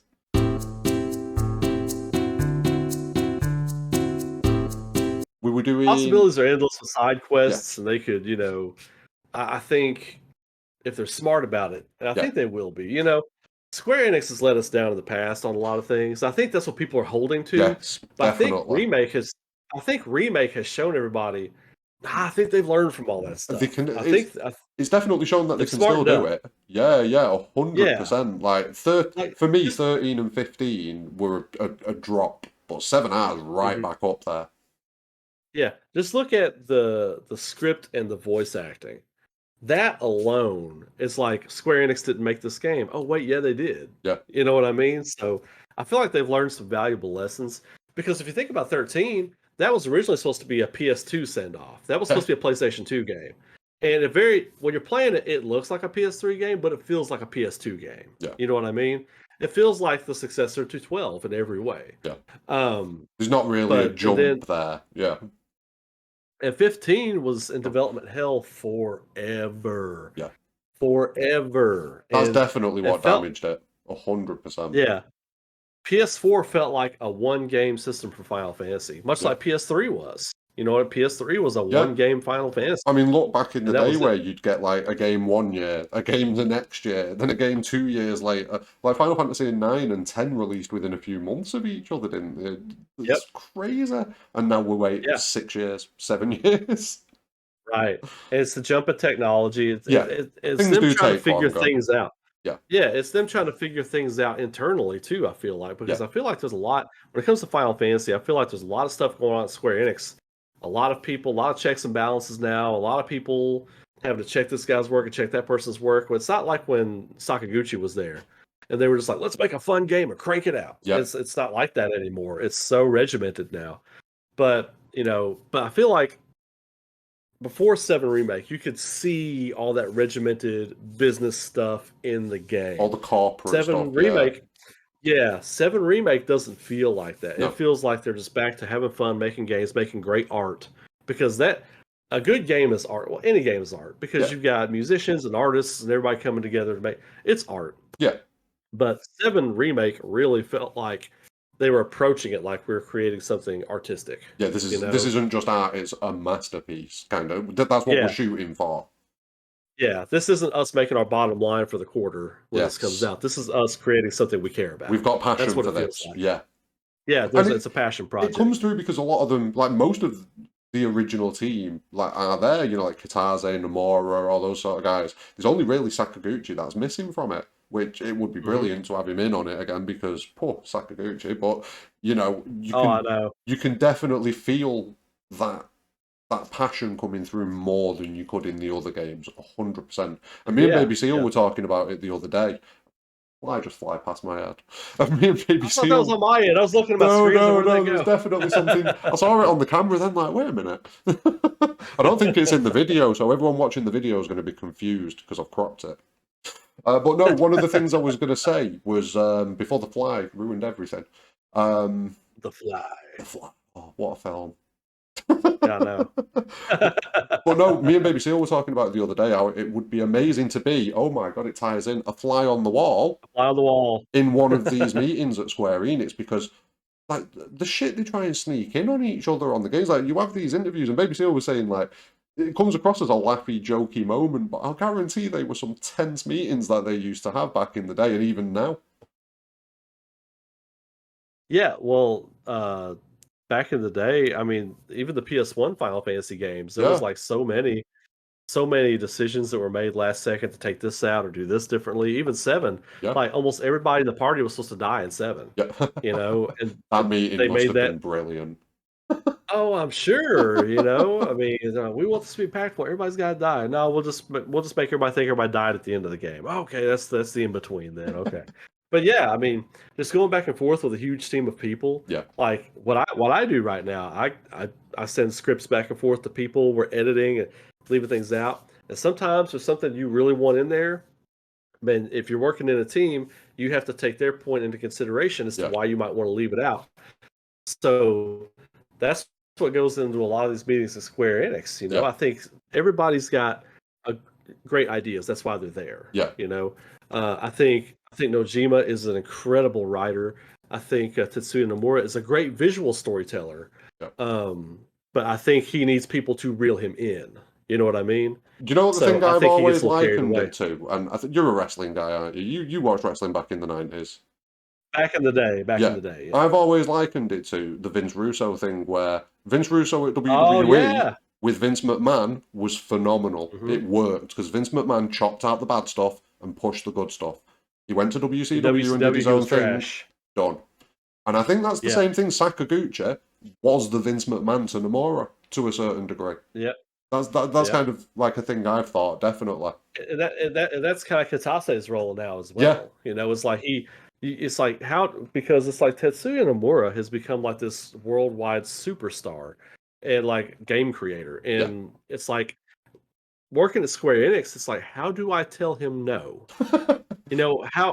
especially in a culture like the Japanese culture, Yep. where he is revered Yep. as this great It's very storyteller, this great respect creator, based. Yeah. So is you're not very gonna. respected. Yeah. How do I tell him this idea is no good?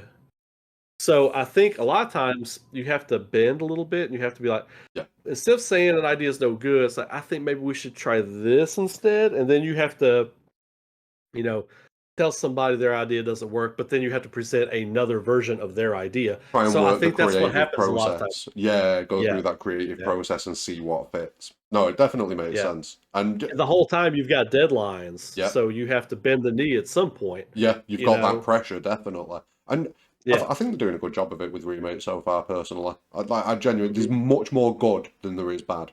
The bad is a Well, there was very small amount. the stuff I didn't like in Remake was just nitpicky little stuff, not Yeah, even story or character stuff. It was like, why aren't there creatures here? Why am I walking this long path? They could have put like a little brigade of monsters here for me to fight or yeah. something. Little nitpicky Give stuff me like that. Other fodder. than that, Yeah, yeah, just I'm a side quest junkie. Give me stuff. yeah. Give me stuff. And if anything, I felt like Final Fantasy VII Remake could have used like twice the amount of side quests it had, Well, if you because think I about felt it, like, yeah, you've got them long sections like the sewer and stuff like that. Replace them mhm, with good side content. yep, yeah, exactly. Oh man, chapter 14 when you go back to the sewers, I Yeah, I'm over it by loathe, that point. I loathe that when you're chasing the Chasing the Abzu little fat shoat guy. Yeah, to just come back to where you were. yeah. Oh man, I was irate when I had to Oh. play through that on hard to get try and get my trophies. I was playing through it on hard, and I was like, oh god. I was on stream, and everybody was like, the little raging emoji of me. They were putting it up in the thing. I was like, oh god, you all already know. You can I see. forgot about this. Oh no, but it is that was one of my biggest complaints, that there could have been slightly better side content and replace some of these sections that it is padding. It comes across and feels like padding. Like, we need to make you Yeah, spend 40 minutes in this area. Don't worry about it. yeah. Just do it. Yeah. Well, like for me, I love the Genova battle, but the Genova battle does that too, because the tentacles will just come up and you'll have to keep slicing them down. Like, okay, Drags the one round fight of that, on. and let me get back in there, Yep. and then you have to do it 3 or 4 Yep. times, and I'm like, Please hurry up. yeah. And at that point, I'm not even looking at the screen. I'm just mashing X, just running around and hitting triple slash and like Thinking about knocking out as dinner. many as I can. Yeah. Yeah, exactly. Yeah. Like, what was I supposed to be doing with this other 30 minutes I got to spend doing this? But yeah, nitpicky stuff. Yeah. It doesn't take away from the experience really at all, in my Overall, opinion. yeah. Yeah, this is it. On the whole, it's good. Yeah, exactly. Now, I gave it a 9.8. I gave it a 9.8 out of 10. It would have got a perfect 10 for me had it not been for little nitpicky things. see, So, I'm one of those horrible people that tries to hold to the old scoring system from the 90s. So it's like an 8 for me. But that's a well, yeah, phenomenal game. Do you know what I mean? An 8 back yeah, then was amazing. yeah. But now, if I were to throw an 8 out, like especially on my channel, Do people you are like, "Oh hate man, you it? said you liked it. You said you Yeah, liked it." exactly. I'm like, Exactly. that's still a B. Like when I was in school, that was a C, but now it's a B. Do you know what I mean, though? Very few games for me get into, like, Final Fantasy VII gets into that territory of being nearly perfect for me. You know what I mean? And Hmm. that's not because there's not flaws in the game. My experience with it was nearly perfect. That's kind of where Right. that comes from. Do you know what I mean? That's exactly. That's Yeah, it's hard to explain to people that are used to seeing like critics scores, and then you see like a fan score something. I'm like, well, it's different. I'm not judging on the nuts and bolts. I'm judging on my the other elements, experience. the artistic elements and my experience. Yeah. Exactly. No, I agree with you completely there. Okay, so for the final question, what I want to ask you is, I want you to make one prediction about Final Fantasy VII Remake going forwards. That can be about anything that you want. I'm not going to try and pin you into a box like tell me what's going on with Zack or tell me why Rufus can see the whispers or anything daft like that. It's completely up to you what you predict. But just one thing that you're certain of, or quite as certain as one can be. That's a great question because there's a few things I'm certain of. I'm just like, which one do I want to throw out there? Oh, yeah, go for two Um, if you want. Save some content though. um, let's see.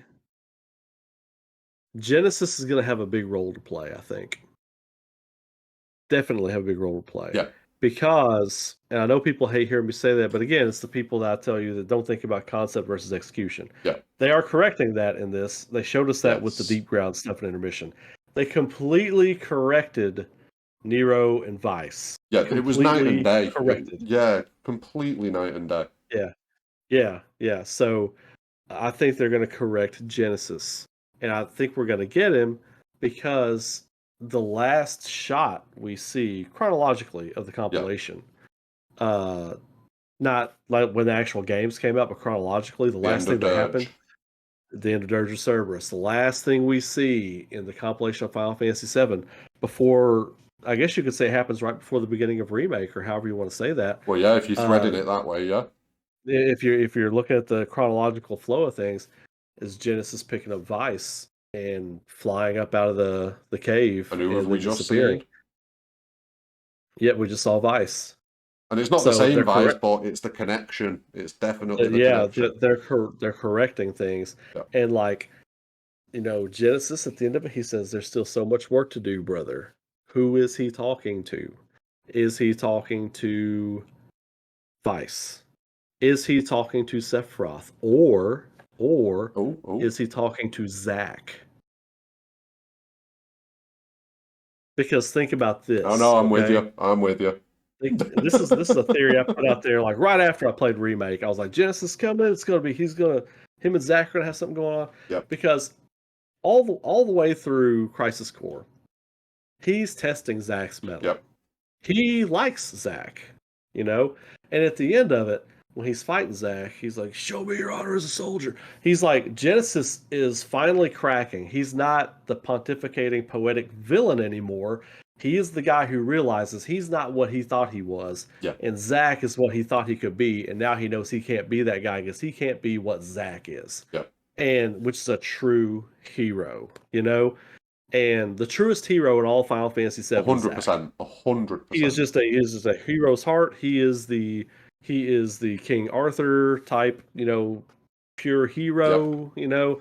Um, and Genesis realizes he can't be that. yep. And He's so not at the there. end, when Zack is carrying Genesis around with Cloud, with the director, I forget Lazard. the director's Yeah. Lazard. Thank you. A lot of names keep up with, Oh, mate. but because he had Angeal's cells on him, Yep. he's carrying these guys around, just trying to escape because he's a good dude. Because he's like these Yeah, he Genesis could just deserves a cut. second chance. He could just cut loose and bail at Yeah, any moment. He could just leave yeah, Cloud in the dirt. yeah. Fuck you That guys, I'm scene, gone. Genesis is not unconscious. Nope. He is completely conscious and aware. He's just like he's just mentally just gone. Yeah, He's like, I've I'm been done. completely defeated. I'm And done. he's not going to come out of that the same. Yeah, So he is going to have a big role to play. yeah. He's going to have a big role to play. Yeah, I agree with So, that because I kind of view Genesis in the same way that Cloud and Sephiroth have got their thing going on. I see Zack and Genesis as the pair there. Like, granted, yeah. Sephiroth goes on to become the big bad in Crisis Core, but it's definitely the thing between Genesis and Zack that pushes the story onwards. So I'm really hopeful that we do get something like that. And I think that Genesis won't be a black and white villain. No. I think he'll be an antagonistic type entity, Yeah. but I think he'll be portrayed more as like Orin from Final Fantasy X. Like he'll be watching. Yeah. He'll be in the background watching, keeping a watchful eye on everything because he's now a sentinel of the planet. Basically, Yeah. remember Minerva sends him back. Yeah. He was Yeah. in the live stream. He was dead, but he didn't fade away. He was sent back. Now, Yep. was that a hallucination? Was that in his mind? Kind of like Sonnen does, imagining, his sister when he's dying. Is that what Genesis was imagining when he was dying? Minerva may not have really been there, but he was sent back Yep. That's it. from the And live what he stream. saw could be either way or the other, but he Could be definitely got anything. he definitely got He restored though. definitely got rejected Yep. and sent back. And this So, is I mean, one thing that that I'm thinking actually as well, happened. because with my thoughts on Zack are that the planet has spared him for something. That's kind of my thought on Mhm. this. The planet is kind of it's lost the whispers. It needs to do something because things are getting pretty messy. So it kind of sees Zack as this pure person, this kind of like, as you see, the one hero type character in the entire compilation, and spares him. Could we not see him maybe retroactively write that in with the whole thing with Genesis as well, with the planet sparing Genesis and saving him because it Yeah, knew what was yeah. coming potentially? I I think that's what's going on, and I Yeah, think that's why Genesis might be talking to Zack at the end of Dirge of Cerberus. Now, the crisis for the planet's already happened at the yeah. end of Dirge of Cerberus, so this would be some kind of like Well, it's very much end of the line at that consciousness, point. Yeah, yeah, consciousness traveling yep, Genesis. I mean, but again, you can make your brain hurt thinking about this stuff. yeah, But I think Zach, there's a good chance he's talking Genesis talking to Zach there at the end, and the whole thing with the whispers, the planet saving Zach. I think the planet realizes it's been deceived by Sephiroth. At that point, it's been had. yeah, It needs an ace in the hole that yeah. Sephiroth doesn't know anything about. It goes back. It Back. changes. It doesn't. It doesn't just change Zack surviving. No, It changes numerous other things because the stamp terrier bag would have had to have been changed 10, long 15 ago years earlier at least. because they bothered to talk about, Yep, during the Wu-Tang War, Shinra one developed this mascot. That is chatter put into the game. There's a lot of story you can get from the chatter in the yep, game. It's just like the story with Wu-Tai changes throughout the game. yeah, So in the beginning, the yeah. war's It's weird over. that. Midway through, it's just kind of over. And then by the time you're getting ready to go with the Belly of the Beast chapter, like Cloud's like, well, it's just a ceasefire. It means it's just the war's on Yeah, pause. they're just having So a that break. story changes. Yep, Yeah, they're just taking a break. The story changes. So Butterfly Effect would explain what the planet did to save Zack.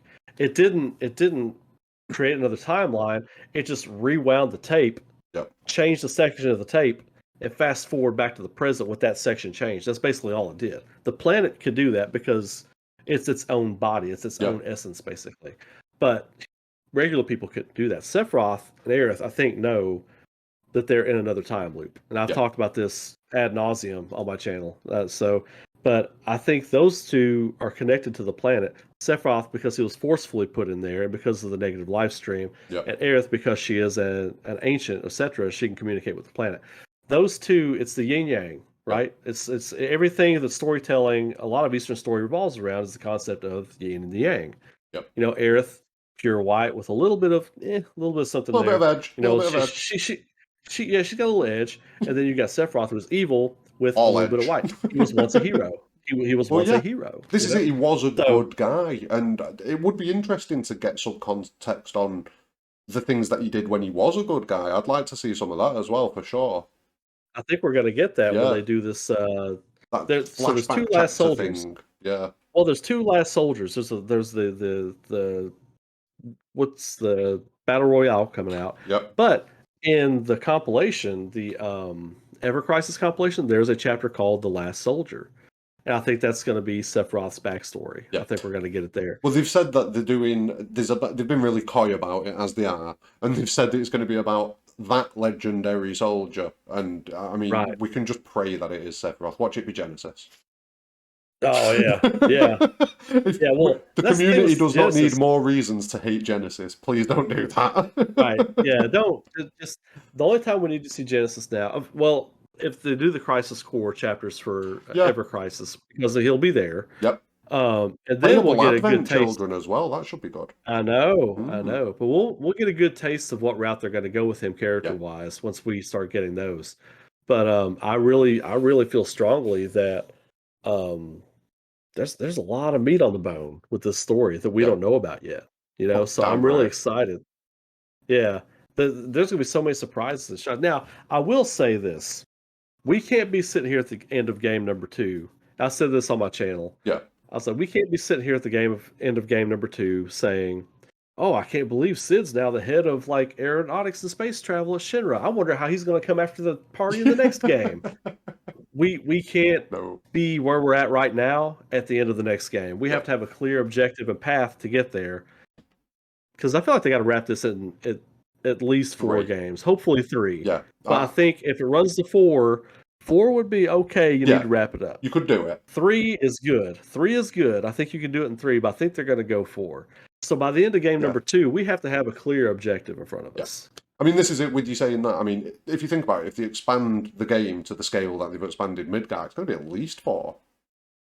If it's a similar type of scale and they hit every point like they've said that they're going to hit, I mean, I hope it's 3. Don't get me wrong, because I feel once you get beyond 3, not only do you have issues with consistency potentially, but you also have issues with fan base fatigue, because a lot of people, would just drop off. Exactly the word I was going to use was fatigue. Yeah, because to be honest, like I was cranking out 2 or 3 videos a week for Final Fantasy VII Remake, and I did hit a wall. I did hit fatigue, not because I was losing interest in it, because I was like, I feel like I'm just cranking out stuff to crank out stuff. There's nothing to talk about. Yep. I don't want to get to a point where with the games we're like, well, here we go again. How many more are they going to make? It can't be so many till it stops feeling special. Yeah. That's my only worry. I think they can do it in 3, but I get what you're saying. 4 they could do it. It wouldn't be too bad if it was 4. Well, I'd say 4 because they keep saying we want to get more out faster. Yep. Now, if they take their time, which is what I hope they do, I hope they take their time and give us like 2 more 50, 60-hour games. And on PS5, you can do it. Yeah. You can make a huge game. Yeah, because it stores so much data. Was it Nomura that said that they're kind of stuck in a place of they want to get the game out as quickly as possible, so they want to do shorter games, but at the same time they want to do quality games, and that pads it out. Obviously, it is a tough balance. I don't envy them the task that they've got. Let's put it that way. Yeah, I would rather, and I think at the end of the day, everyone else would much rather wait for a great experience than for them to rush it and ruin everything that comes after this. Yeah, 100%. So take your time, Square Enix. We'll rush this. We've waited years and years. Yeah, I mean, we'll be here. This is it. I mean, Final Fantasy X was really the moment for me where I was like, right, we need a remake of Final Fantasy VII, because if you can make 7 look like this, why haven't we done it yet? So yeah, since then, so 20 years. Yeah, like when 10 came out, I enjoyed 10, but then when I played 11, and then when I started playing 12, which I'm one of the weird few people who actually really love 12. Okay. I love anything they do in Ivalice. I love. So it just seems like that's just an aesthetic I really like. So like your tactics, that sort of thing. Yeah. Tactics is one of my favorite games ever made. That story is so good. The PS1, definitely. But around 12 is where I was like, okay, we need that remake. Yeah, around when I played 12, I was like, okay, I'm ready for Final Fantasy VII remake. Let's do it. Let's do it. Advent Children as well, when that dropped, it was like, oh, can we have Final Fantasy VII looking like this, please? Please? Yeah, exactly. And isn't it crazy that just playing through Remake looks better than Advent Children? It is amazing where we are. Yeah. Yeah. And not that long. 20 years? It's only been 15 years since Advent Children came out. Well, yeah, 15, 16 years, give or take a year, But yeah, I mean, just how far we've come in such little time. I do these like time jumps in my head from time to time. Yeah. I'll be like, well, that was just 2005. And then I'll be like, well, 16 years from 2005 was 1989. And you start doing this thing where you're like, you see how far each time jump is. Yeah. Like, look where things went from 89 to 2005, which was and from 2005 to 2021. Look at the jump there. What are we going to be saying in 2036? Oh, mate. You know what I mean? You'll be putting some glasses on, going into a little trance state and walking into the game. That's what we're getting isekai'd in, mate. That's what I'm looking forward Yeah. to. You'll get one of those little glucose monitor things that go on your shoulder, but it's a game system. It's a game system. And it plugs into your neural net. You put it right there on the bone at the base of your neck, and it plugs into your neural system. I'll be up for that. I'd try that. I'd give that a go. You just hook yourself up to a colostomy bag and have somebody bring you some Doritos twice a day. That's it. I don't know if you've ever watched it, but have you ever watched the British comedy sci-fi show Red Dwarf? Yes. So do you know the episode Simon where Pegg was in that, right? Yeah, but do you know the episode where Yeah. they kind of wake up? There's an episode where it's exactly this premise. So like all of the series up until this point, they've been sat in like a tank with a headset on, and they've been playing this computer game because they wanted to escape the lives for a bit. It's brilliant, good concept, good episode. I hadn't seen that. I've seen a few. They were on Yeah, Netflix there's for a while. loads. I watch a few, but yeah, I saw there were a lot of them. It's kind of intimidating. I was like, I don't know if I can watch all this. It's still running. They're still making series now, which Is it amazes still me. going? Yeah. They took Oh a break. wow! They took a big hiatus for like 10 years or so, and then they came back with the series, and it did well. So they were like, well, "Let's go. Let's do more." I went through a phase where all I did was watch BBC shows, anything I could get my hands on. Like I watched the BBC Robin Hood. I thought was great up until like the last season. Yeah. Because Richard Armitage was in that. Richard Armitage is one of my favorite actors.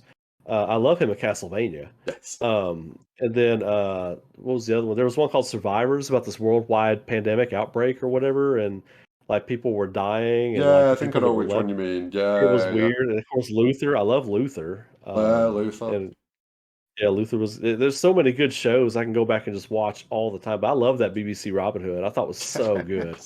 But then that last season, actors were just leaving, and I was like, well, now they're just killing. This is not fun anymore. They're just killing everybody. We're going to continue on in Loxley's name. It ain't the same. Shut up. Everyone's dead. Stop it. Oh, I love it. I love it. Shut up. Shut up. Yeah. But, excuse me. But what were we talking about? Predictions. No, we did it.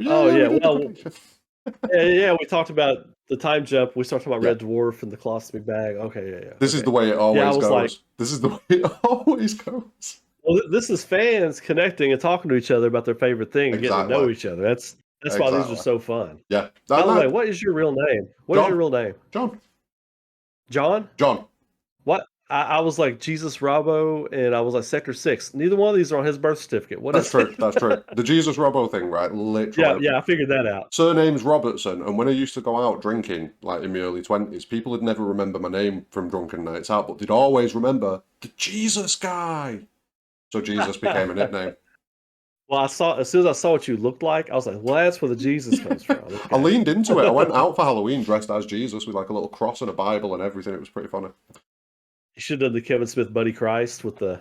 I wanted to, but I couldn't get the whole thing together. And then the following year, I did like the Tenacious D Satan, so I like liquid latex horns onto my head and painted myself red. Awesome. It was sick. It was a good year. It was a funny year. We got wasn't that Dave Grohl? Yeah, Dave Grohl. I thought he was that Dave guy Grohl. Does He's playing the guitar. Yeah, he does everything. Everything. Yeah. He's the most talented man alive. Yeah, he's amazing. And the coolest dude, too. Just the coolest dude.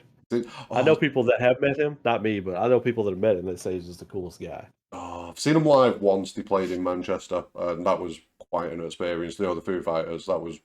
Is that where you're at, Manchester? Yeah, Manchester. So they played... Okay, cool. Yeah, they played... I think it was like 2009 or something like that. They played one of the stadiums up here, and I got myself in there. That was fun.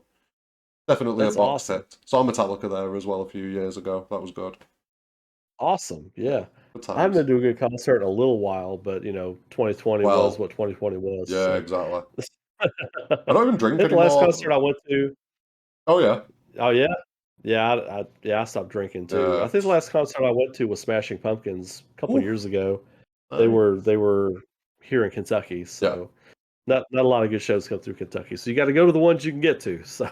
Well, this is it. A lot of the bands that I was into, like when I was younger, was like Korn, Slipknot, Pantera, all that sort of stuff. We never fucking saw them boys over here, really. So. Oh, I'm sure. Yeah. I mean, I've caught Slipknot a few times now. I've caught Korn once or twice, but like Pantera, that was done before I was even hitting gigs, really, which was a shame. Mm-hmm. It's One of those things, you miss your time, don't you? If my parents would have cracked Well, on a few years earlier, I'd have been fine. right. But yeah. So just a lot of bands I never got to see because they just never came over here, Yep, same deal. But yeah, so my wife told me recently, she was like, we need to go see Metallica sometime. She's not like a metalhead. And I was like, really? And she was like, yeah, well, it just seems like one of those bands that you just need to go see. And I Yeah. was like, you're correct. You are Yes, correct about yes. that. I wish I'd got to see them like when they were in the pomp, back when they were all still drinking and doing fucked up shit. Like, oh, Oh yeah, back in the Justice for All days. yeah, when the proper energy was there, man. I was like 6 at that point, so I had no fucking chance. I know, right? Yeah. Well, years later, in my teenage years, I discovered Ride the Lightning and Kill 'Em All and all Yes. that.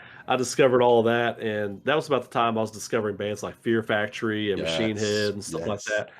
And Oh, Machine had that's a really good live if you've never seen them. I haven't no, Oh, they're and like so good. my one of my favorite bands of all time was Typo Negative, and I never got to see them before Yes. Pete Steele died.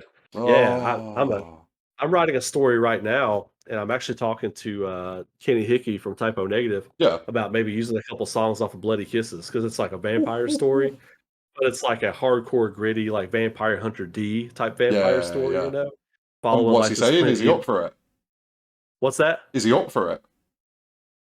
Oh well, we're talking a little You're bit from working on it. Twitter You're DMs working on stuff. it. Yeah, but they don't own all the rights to the music anymore, so it's like one Right. of those things where I've got to get a hold of. He said he'd totally be down, but he said I had to talk to this other person, so I'm like, well, I got Aurora happening right now. Maybe this other thing will happen, but Yeah. we'll keep an eye on it. So, See, shit that. I get 'cause- that companies have ownership over things and they get royalties from it, but if the but actual they didn't make it. creator wants to do something with it, that's Yeah, it. End of fucking chat. yeah, exactly. Yeah, Yeah. blows my mind. It's the world we fucking live in, though, innit? This capitalist wonderland.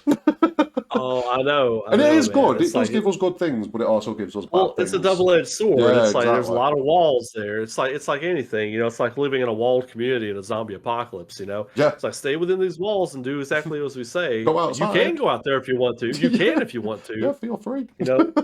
Yeah, we'll listen for you knocking in 5 minutes to get back in. That's capitalism basically. You know what I mean? Yeah, no, Unless you're a proper rogue and you can go live on the land somewhere, you know what I mean? I ain't that guy. I have I just have visions of myself with a sword and a crossbow and think I've watched too much Walking Dead. That's where I'm at right Right. now. Right. I could probably do the sword. I don't think I'd be a good shot with a Yeah, crossbow. I'd be fine with the sword because it's like I've done. I had a good chat with Phil about it the other day because he's done loads of martial arts and like I grew up doing like jujitsu, Shotokan and stuff like that. So yeah, give me the sword, crossbow, not so Yeah. much. I'll probably take some innocent fucker out. Ricochet off a tree, come back, hit you in the neck. It's like, 100%, 100%. so how did you go out again? Stupidity, Your Honor. I you saw it. Yeah. I don't want to have to say it again. Don't make me relive this moment. Yeah, exactly. Angels are Oh. laughing. It's like, no, we want to hear from you. Yeah. No. Please. Go. Yeah. It'll Run end it up like back. that court scene from Always Sunny in Philadelphia. Oh my God. Yeah, that's Hands such a funny flying show. everywhere. Yeah. That killed me the first time I saw that. I nearly died. Like, I've not laughed that. The first episode of that show I ever saw was the wild card episode where they were stealing Wild gas. card, bitches. Yeah, when he jumps out the back of the van. This first episode I ever saw, I was like, okay, I'm hooked. One episode, I'm in. Yeah. And they're playing the Ghostbusters theme song while they're driving around. I was like, so random. Oh, we've definitely gone off on a tangent. I'll chop most of that. Right, You got some editing to do, my friend. A little bit. The prediction was the Genesis thing, right? Yeah. Oh, yeah. And well, the other thing I definitely think we're getting open world. Yes. I think we're definitely getting open world. I feel like, if I were putting my stamp on anything, it would be, no pun intended, or completely intended. Which stamp? Which stamp? Which stamp are you putting on it? The bulldog. And everybody's brains just melted out of their ear. They're like, what is a bulldog? The next one's a cat. The next one's a cat. Yeah. A ferret. Yeah, the Shinra ferret. Oh, love it. there's a Shinra ferret in like Reality 0057-3. That's where Zack defeats Barrett for control of Wutai. What? It becomes like a whole Rick and Morty system with Zack zipping in and Yeah, out of portals everywhere. right. Oh, Yeah. this is staying in. This is definitely Yeah, staying in. 56-year-old Zack with his sidekick, the child of Barrett and Aerith, had to go take down the evil Sid Highwind, who was living forever, who was fused with Sephiroth. What's the And boy's name? What's the boy's name in Advent Children? I forgot. Kadaj, Gazu, No, Laws. no, you Oh, know Denzel. Denzel. There we go. So we've got Yeah, Zack and Denzel going around the multiverse. right, right. And Zack is just as tripped out and gray at this point as Rick is. Oh, I love it. But no, open world, open world. Yeah, yeah, that one. No, to be fair, But yeah, it's an interesting one because it's going to be tough for them, but realistically, they need to because the original was open world, and if they want to have that yeah. link, Well, that's the thing. I think more than anything, I think they're having these production creative meetings, and I think it's just one of those things where you don't want to be the company that doesn't do open world for Final Fantasy VII. yep, You don't want to be the company that doesn't do that. That all these other companies are making open world for, like, years. Cyberpunk, which it is what it is, Uh-huh. Witcher, Elder Scrolls, Yep, countless other games I'm not even naming yep. right now. Dragon Ball Z Kakarot. Say what you want, but it's got this open world dynamic to You it. know It's what? I've still very, not got round to that yet. I need to get round to it's that. fun. Yeah, yeah. It's fun. If you're a It's fan of it's just DBZ, why not? well, yeah, if you're a DBZ fan, you should definitely play it. Yeah, I'm a big DBZ fan, yeah, so I've been catching back up on Dragon Ball lately, and I'm like, man, this is actually a better series. What? So, yeah, um, but yeah, you don't want to be the company that couldn't figure out how to do Final Fantasy VII Remake open world and didn't yeah, do it. At the end of the day, people argue tech specs and this can run this and that. I was like, look, at the end of the day, it's going to come down to a matter of pride. yeah. They don't want to be the guys that didn't get that right. And that's why I'm 100% completely self-assured that they're going to get You're it sold right. on that. So, No, that's fair. And yeah. to be fair, it'd definitely be one of my hopes that we got an open world because that was one of the more fun things when it comes to Final Fantasy VII when you get towards the end game. So much exploration and side stuff that you can do. You've got the gold saucer, you've got the chocobo breeding, you've got the materia caves, you've got the forest. What's it called? Ancient Forest. The ancient forest. That's it. You've got the Mm-hmm. Gelnica. There's so much that you can do, and so much. The Lucretia's Cave. Lucretia's cave, yeah, Yeah, everything. there's yeah. Imagine if we can't Even do the that. yeah, Really, even the Galinka, yeah, however you pronounce that, the crashed yeah. plane on When the you go bottom of the down ocean. there, yeah, Yeah, yeah, and that's a really cool place to grind. If yes, it nothing is. else, you can go to some of these out of the way places on an open world map. That's a good place to grind, Yep. and it's you can get something special there. I have a theory that it's kind of like the Final Fantasy 15 King's Tombs. Yeah. Like we're going to be able to put together Knights of the Round this time around. I think you'll go to a different Ooh. tomb, and like it'll be a different knight of one of the 13 knights that defeated Genova. I And believe that's who maybe the you'll Knights of the get, Round are going yeah, to be. maybe you'll get a bit of You'll get backstory on the one. Scepter or something like that as well. Yeah, you'll get one of the knights, like an empty piece of summon material or something, and one of the knights will join you. And you'll get like a buff or a power or like a weapon or an armor or something that they were known for. And then when you finally get Arthur in the That's when you last get one, it. you're rewarded by just whooping Genova with the same people that whooped her back in the day. And then you go right on to fight Sephiroth at the end of the game. And if you've got this time loop thing going throughout the game as well, that feeds directly into that. exactly everything I do. It revolves around the idea of this being one numerous time Time loops loop, yeah. because Dirge of Cerberus touches on it on the scene on the Shera when they're showing the Yeah. big Bugenhagen kind of thing.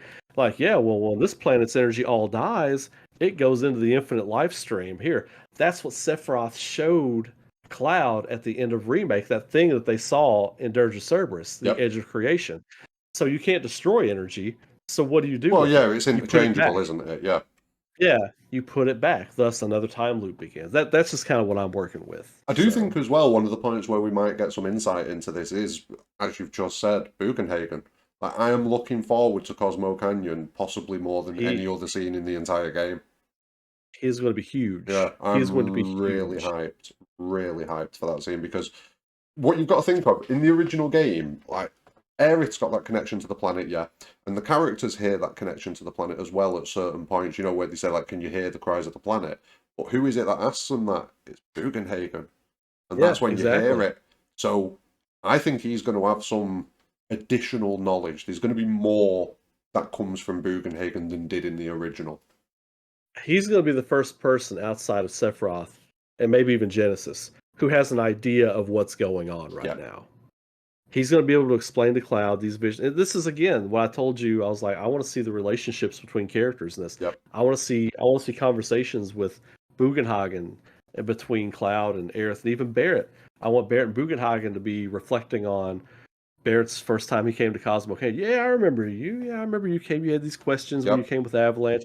I want to see little stuff like that. It's You a know what big I mean? moment as well in the original game for Barrett because Hmm. it's kind of like the first time he properly sits down and reflects about what he lost in Midgar, you know, with Jesse and Wedge and everyone, because he's back at the birthplace of that. And there's going to be Yeah, some powerful stuff that goes on there. it's where he had his come to Jesus moment. Yeah, You and know it's what I just after mean? the And Dine events as well, really.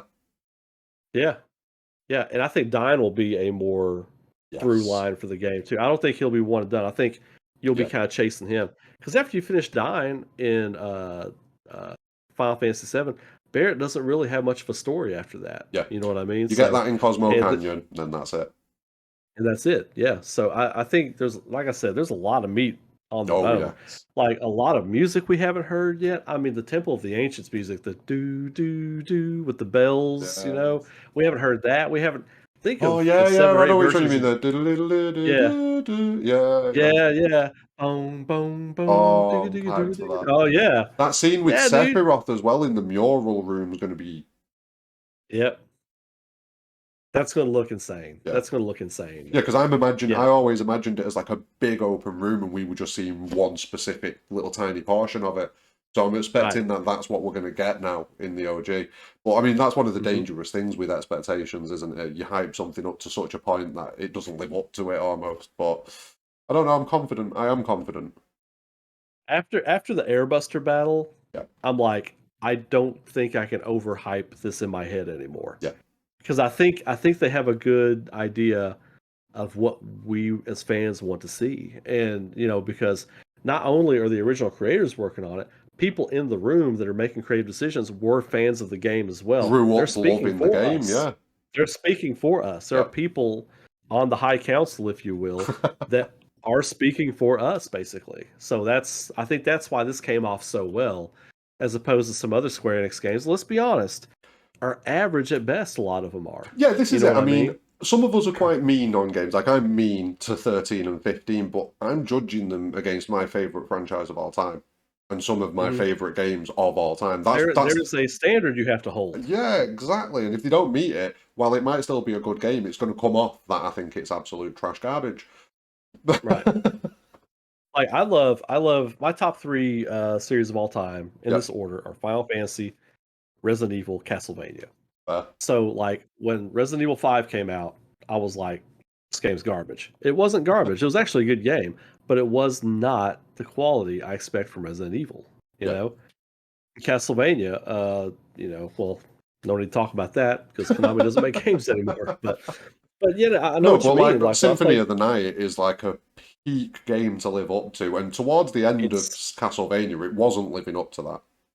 Lords of Shadow, the first Lords of Shadow really had me hyped as this Elseworlds kind of story because it wasn't canon. Yeah, But I was like, well, this is cool. Lords of Shadow 2 lost me. I was like, yeah, how did you drop the ball that hard? And that was when Konami was falling apart yeah. when they were trying to get that game out. That was when they were falling apart. Moving to So, the I mean, pachinko model. yep. Yep. They rushed that game out, and you could tell they rushed that game out. So, but yeah, as far as Final Fantasy, when I played 13, it was like I was like excited. I was Yeah. excited because I was like, this is the first time since 6 we've had a female lead. This will be really interesting. I can't wait to see how the dude bros at Square Enix write a female Yes. character. You know what I mean? Because I love a well-written female character, not a female who is written like a dude with a chip on his shoulder. Yeah. Which And you that's do what I see a felt lot, like. sadly. Yeah. Yeah, I mean, that to me is that's not even a good male character No. anymore, let alone a female character. So in 13, I just felt like it was Cloud Strife. They wrote Cloud Strife, and they even went beyond that when they did the Lightning Returns DLC. There was a DLC where you could dress her as Cloud Strife, and I was like, I called it. I called it. Shocking. It's weird as well how the second game in, because I mean I played all three. I mean I briefly touched 13.3 Lightning Returns now. Like I briefly touched it. I'm not a fan at all. But like 13.2 was all right. I thought. Well, see, I I need thought it I was need to revisit tolerable. that because I went in a couple of hours on 13 too, Yeah, and by the time I'd gotten to it, I had to go back and refresh myself with 13. So I got a couple hours into 13 too. I was like, I'm kind of feeling this. I'm going back to play 13 before I get any further. killed it. And I got halfway through 13, and it just killed any kind of momentum I had to want to get through the rest of the game. So it's sitting on my shelf, Yeah. but my PS3 has since put up. So I'm like, Yeah, yeah, I mean, just the whole 13 thing. I mean, it was just a weird period for Square Enix, I think. hey, I Yeah, remember calling it Squeenix. yeah. We gotta call them Squeenix. But it was just a weird But yeah, period. the whole PS2 era for Square, I think, was a miss, Yeah. and they were reeling from that years into the PS3's life cycle. Like they almost didn't recover because that was around Mm. the time they did the Spirits Within. Sakaguchi Oh left the God. company. Uh, that was the PS2 era, It's within. and they were trying to make 11 work. They had all Yeah. this stuff. They were producing Advent Children. They were talking about the compilation of Final Fantasy VII. They had a lot on their plate. They Yeah. just came out of their golden age. Their golden age was Super Nintendo, PlayStation 1. That was the Yeah. golden age of Squaresoft. They became Square Enix because Sakaguchi left. They took it on the chin for about 100 million with Spirits Within, and they had to fuse with Enix. Yeah. So, if they don't make Spirits Within, Sakaguchi's still there. Oh, They're just Squaresoft still. They probably didn't stumble through the PS2. stop! You're I upsetting mean, me. there's well, but yeah, I mean, it upsets me too. I think about things like this. No, I That's why I said agree. I agree. I'm fascinated by the business of the industry Yes. more so a lot of times than actually playing games because it's like it's the one industry aside from movies, well, not even movies, because every type of artist and creator comes together to make one product. Yeah. You got musicians, you got actors, you got artists, you got programmers, you've got directors, you've got all these different people come together to make one cool product. Yeah. And I think that's just so cool. And to be able to have to manage moving parts like that in as many games as Square Enix makes, that it's a hard Yeah. job. And I Especially think they when they were in finally quite a turbulent time as well, with Sakaguchi leaving. I think at the end of the PS3, beginning of the PS4 Yeah. life cycle, they started figuring it out. So and their biggest hit in that whole time was Dragon Quest VIII. Like as Yeah. far as like the best game they produced was Dragon Quest VIII. I still like Final Fantasy 12, but I get why people didn't like it. It's an acquired taste. It's one of those games, everybody's got one where you're like, yeah, I Yeah. like this game, but I get why people don't like it. Yeah. Like I was like that with Chrono Cross. I love Chrono Cross. Yeah. I think it's an absolute masterpiece, but I get why a lot of people don't like it that much. So I mean, I totally understanding of it. Yeah. 12 was just, it was change. It was big change. And people Hmm. are quite averse to change. For me, one of the big issues with it was the perception that I'd lost a degree of control, with the gambit system, etc. That Right. was, and there was obvious main character issues with it as well. But it was a good game. It was still an enjoyable game. The systems were still there for you to have fun with. You know what I mean? There was still Yeah, all that good stuff that you love in Final Fantasy. they really put their head down and charged hard into changing the way you played Final Fantasy. Yeah. I think that was jarring for a lot of people. Yeah. It was jarring for me at first too, because I remember I had to spend a day basically, okay, this is how I want to play this game. Yep. I had to spend it was like a weekend. I was like, how I'm gonna get through this game. How do I want to play it? That's the Gambit system. That's why I Yep. liked it. I get why people didn't like it though. They Yep. just want to get into the story. They don't have to learn how to play it. Yep. So, but as far as the characters go, I figured out early on playing that game. I was like, "There's no main character here. Yep. It is Lord of the Rings. You know what I mean? Yeah. That And sort of story. the Yeah. you Yeah. That makes you sense. you experience the story through the eyes of Vaughn, but it's got so many good narratives in it. Bosch and Gabranth is one of Yes. my favorite stories ever Yeah. from a It's Final amazing. Fantasy game. And Bash is And the a fact that really Bosch, strong character as well in that game, I think. yeah, dude, and the fact that Bosch looks like James Hetfield from Metallica is just an extra. an extra layer of good Yes. for me. Yeah, So yeah. when he's fighting Gabranth, they're having their big showdown at the end, him and his brother, Metallica in the and background. I just keep hearing for whom the bell toll. He walks up, he draws a sword, and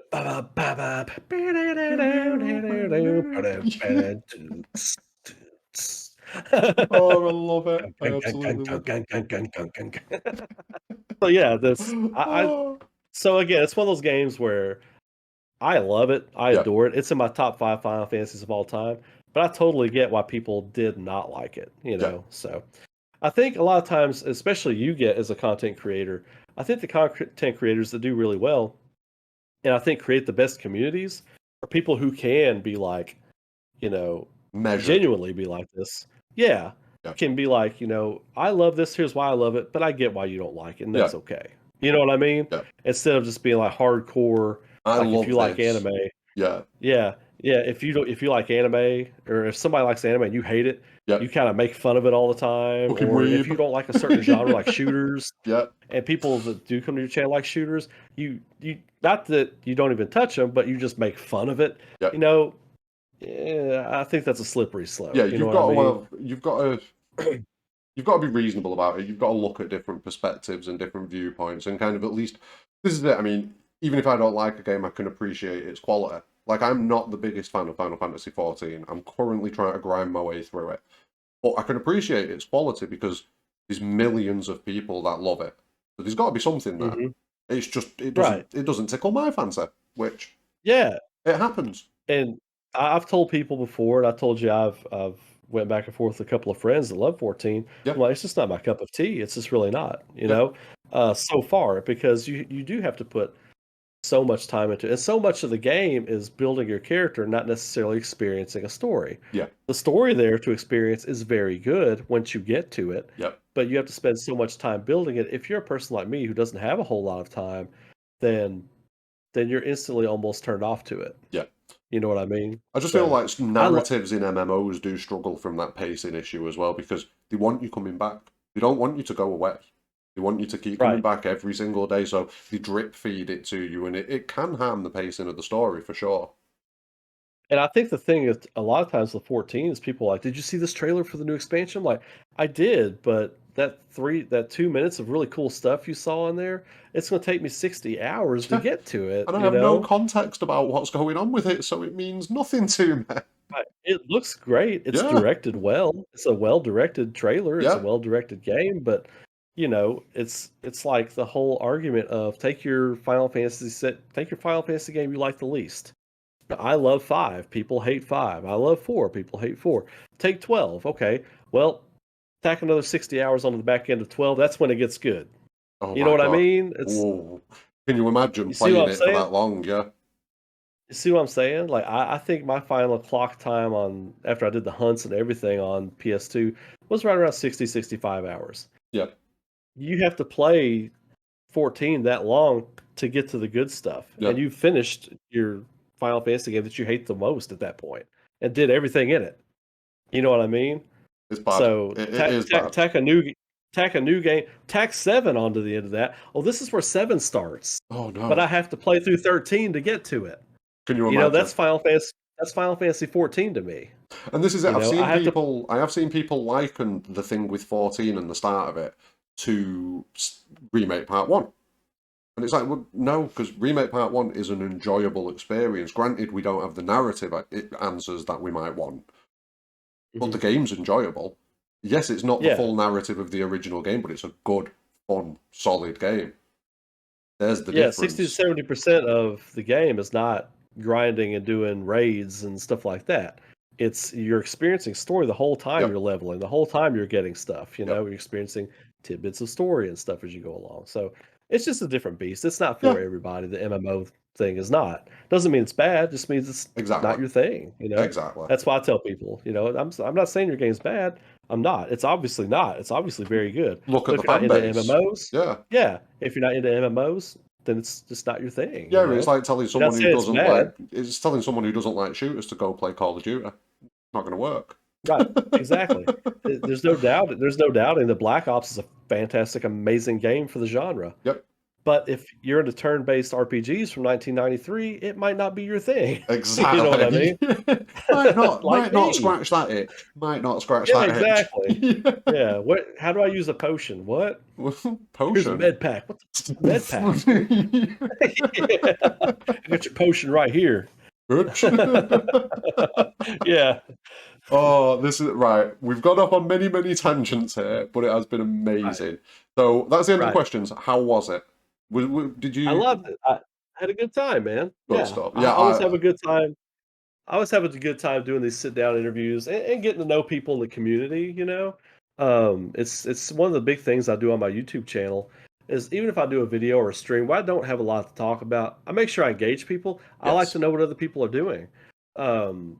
Like I got to know Sleep Easy because everybody kept coming to me and saying, "Oh, I like your theory videos, but you really need to Check this look at guy Sleep out. Easy's to get an idea of ways to make your video better." And I'm Oh, like, well, yeah, but they do stuff like that, and I I get do what hate they that. mean. They mean Yeah, well by it, yeah. but a lot of these people just don't have very good social skills, you know. And so I'd be like, okay, so I went on. Baby Seal was having me on his show for the first time, Yeah. and Sleep Easy was there, and me and him talked and talked and talked and talked and talked. Pretty sure I was He in the was chat like, that "People day. tell me the same stuff about." Yep. Yeah. Well, before we ever went live, we were just Oh talking and right. talking and talking and talking.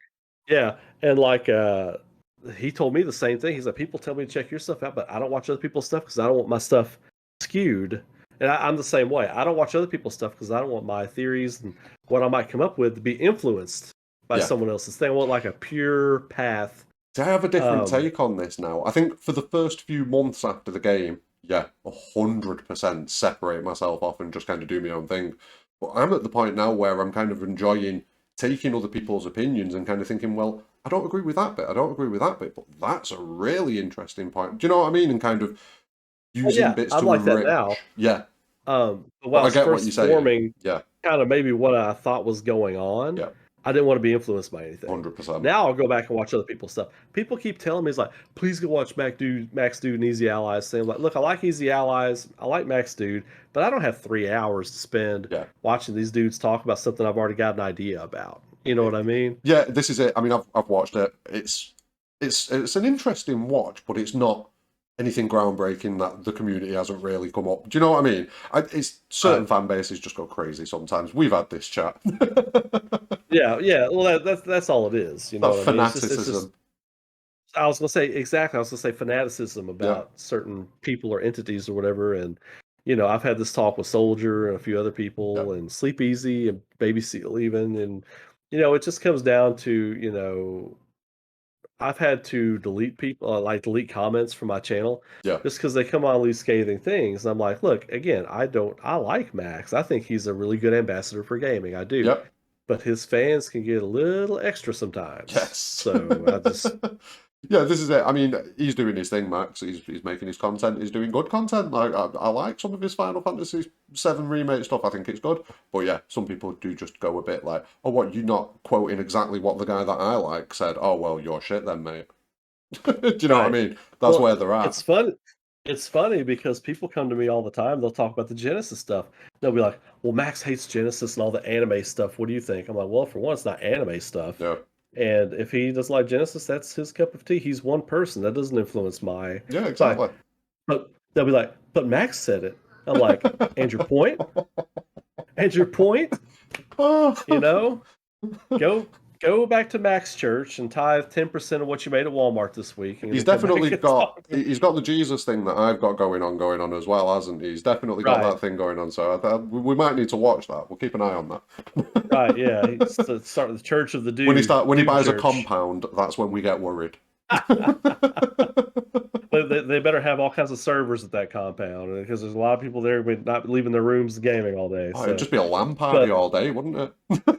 yeah, yeah, yeah. So really quickly then, before we go, is there anything that you've got coming up in the pipeline that you want to, get out there and plug to people? Something that you want people to put their eyes on?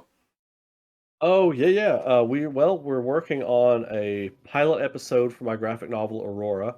We've got a lot of great, talented people on board. If you follow me on Twitter or Instagram or YouTube, you're probably seeing a lot of that stuff as I'm releasing it.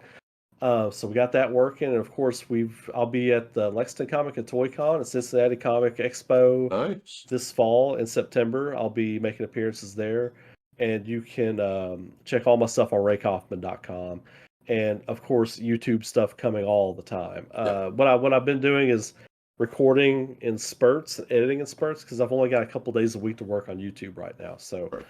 but lots of new content coming. So be checking And that out. we will make sure that all of the links to everything that you've got going on are in the description below. So, you know, if you're not familiar with Ray or the projects that he's got going on, make sure that you jump down there and check everything out. Because, yeah, every click helps. Every click helps. I tell people all the time, look, every subscriber helps. Yep. Like when I was hung on 41.99 for like a week, you don't think that one that got me to 4,200 helped me feel good? That one Exactly. helped me feel great. So It does. It is like a little endorphin kick every time, isn't it? Like, oh, hello. Oh yeah, absolutely, man, absolutely. Oh no, it has been an absolute pleasure having you on. I know we've gone quite long here, but we've gone down a few rabbit holes for sure. It's a good time. It was Let's a just good put it that way, time. and we'll do it again. I'm definitely looking at doing future Absolutely. series of this, so I will definitely be looking to have you on again, mate. But thank you very much for watching. Don't forget, like I say, all the links in description. All of Ray's links and everything like that are going to be in the description. Don't forget to drop a like on the vid and subscribe. But more importantly than anything, do that again. But more importantly than anything, have a great day.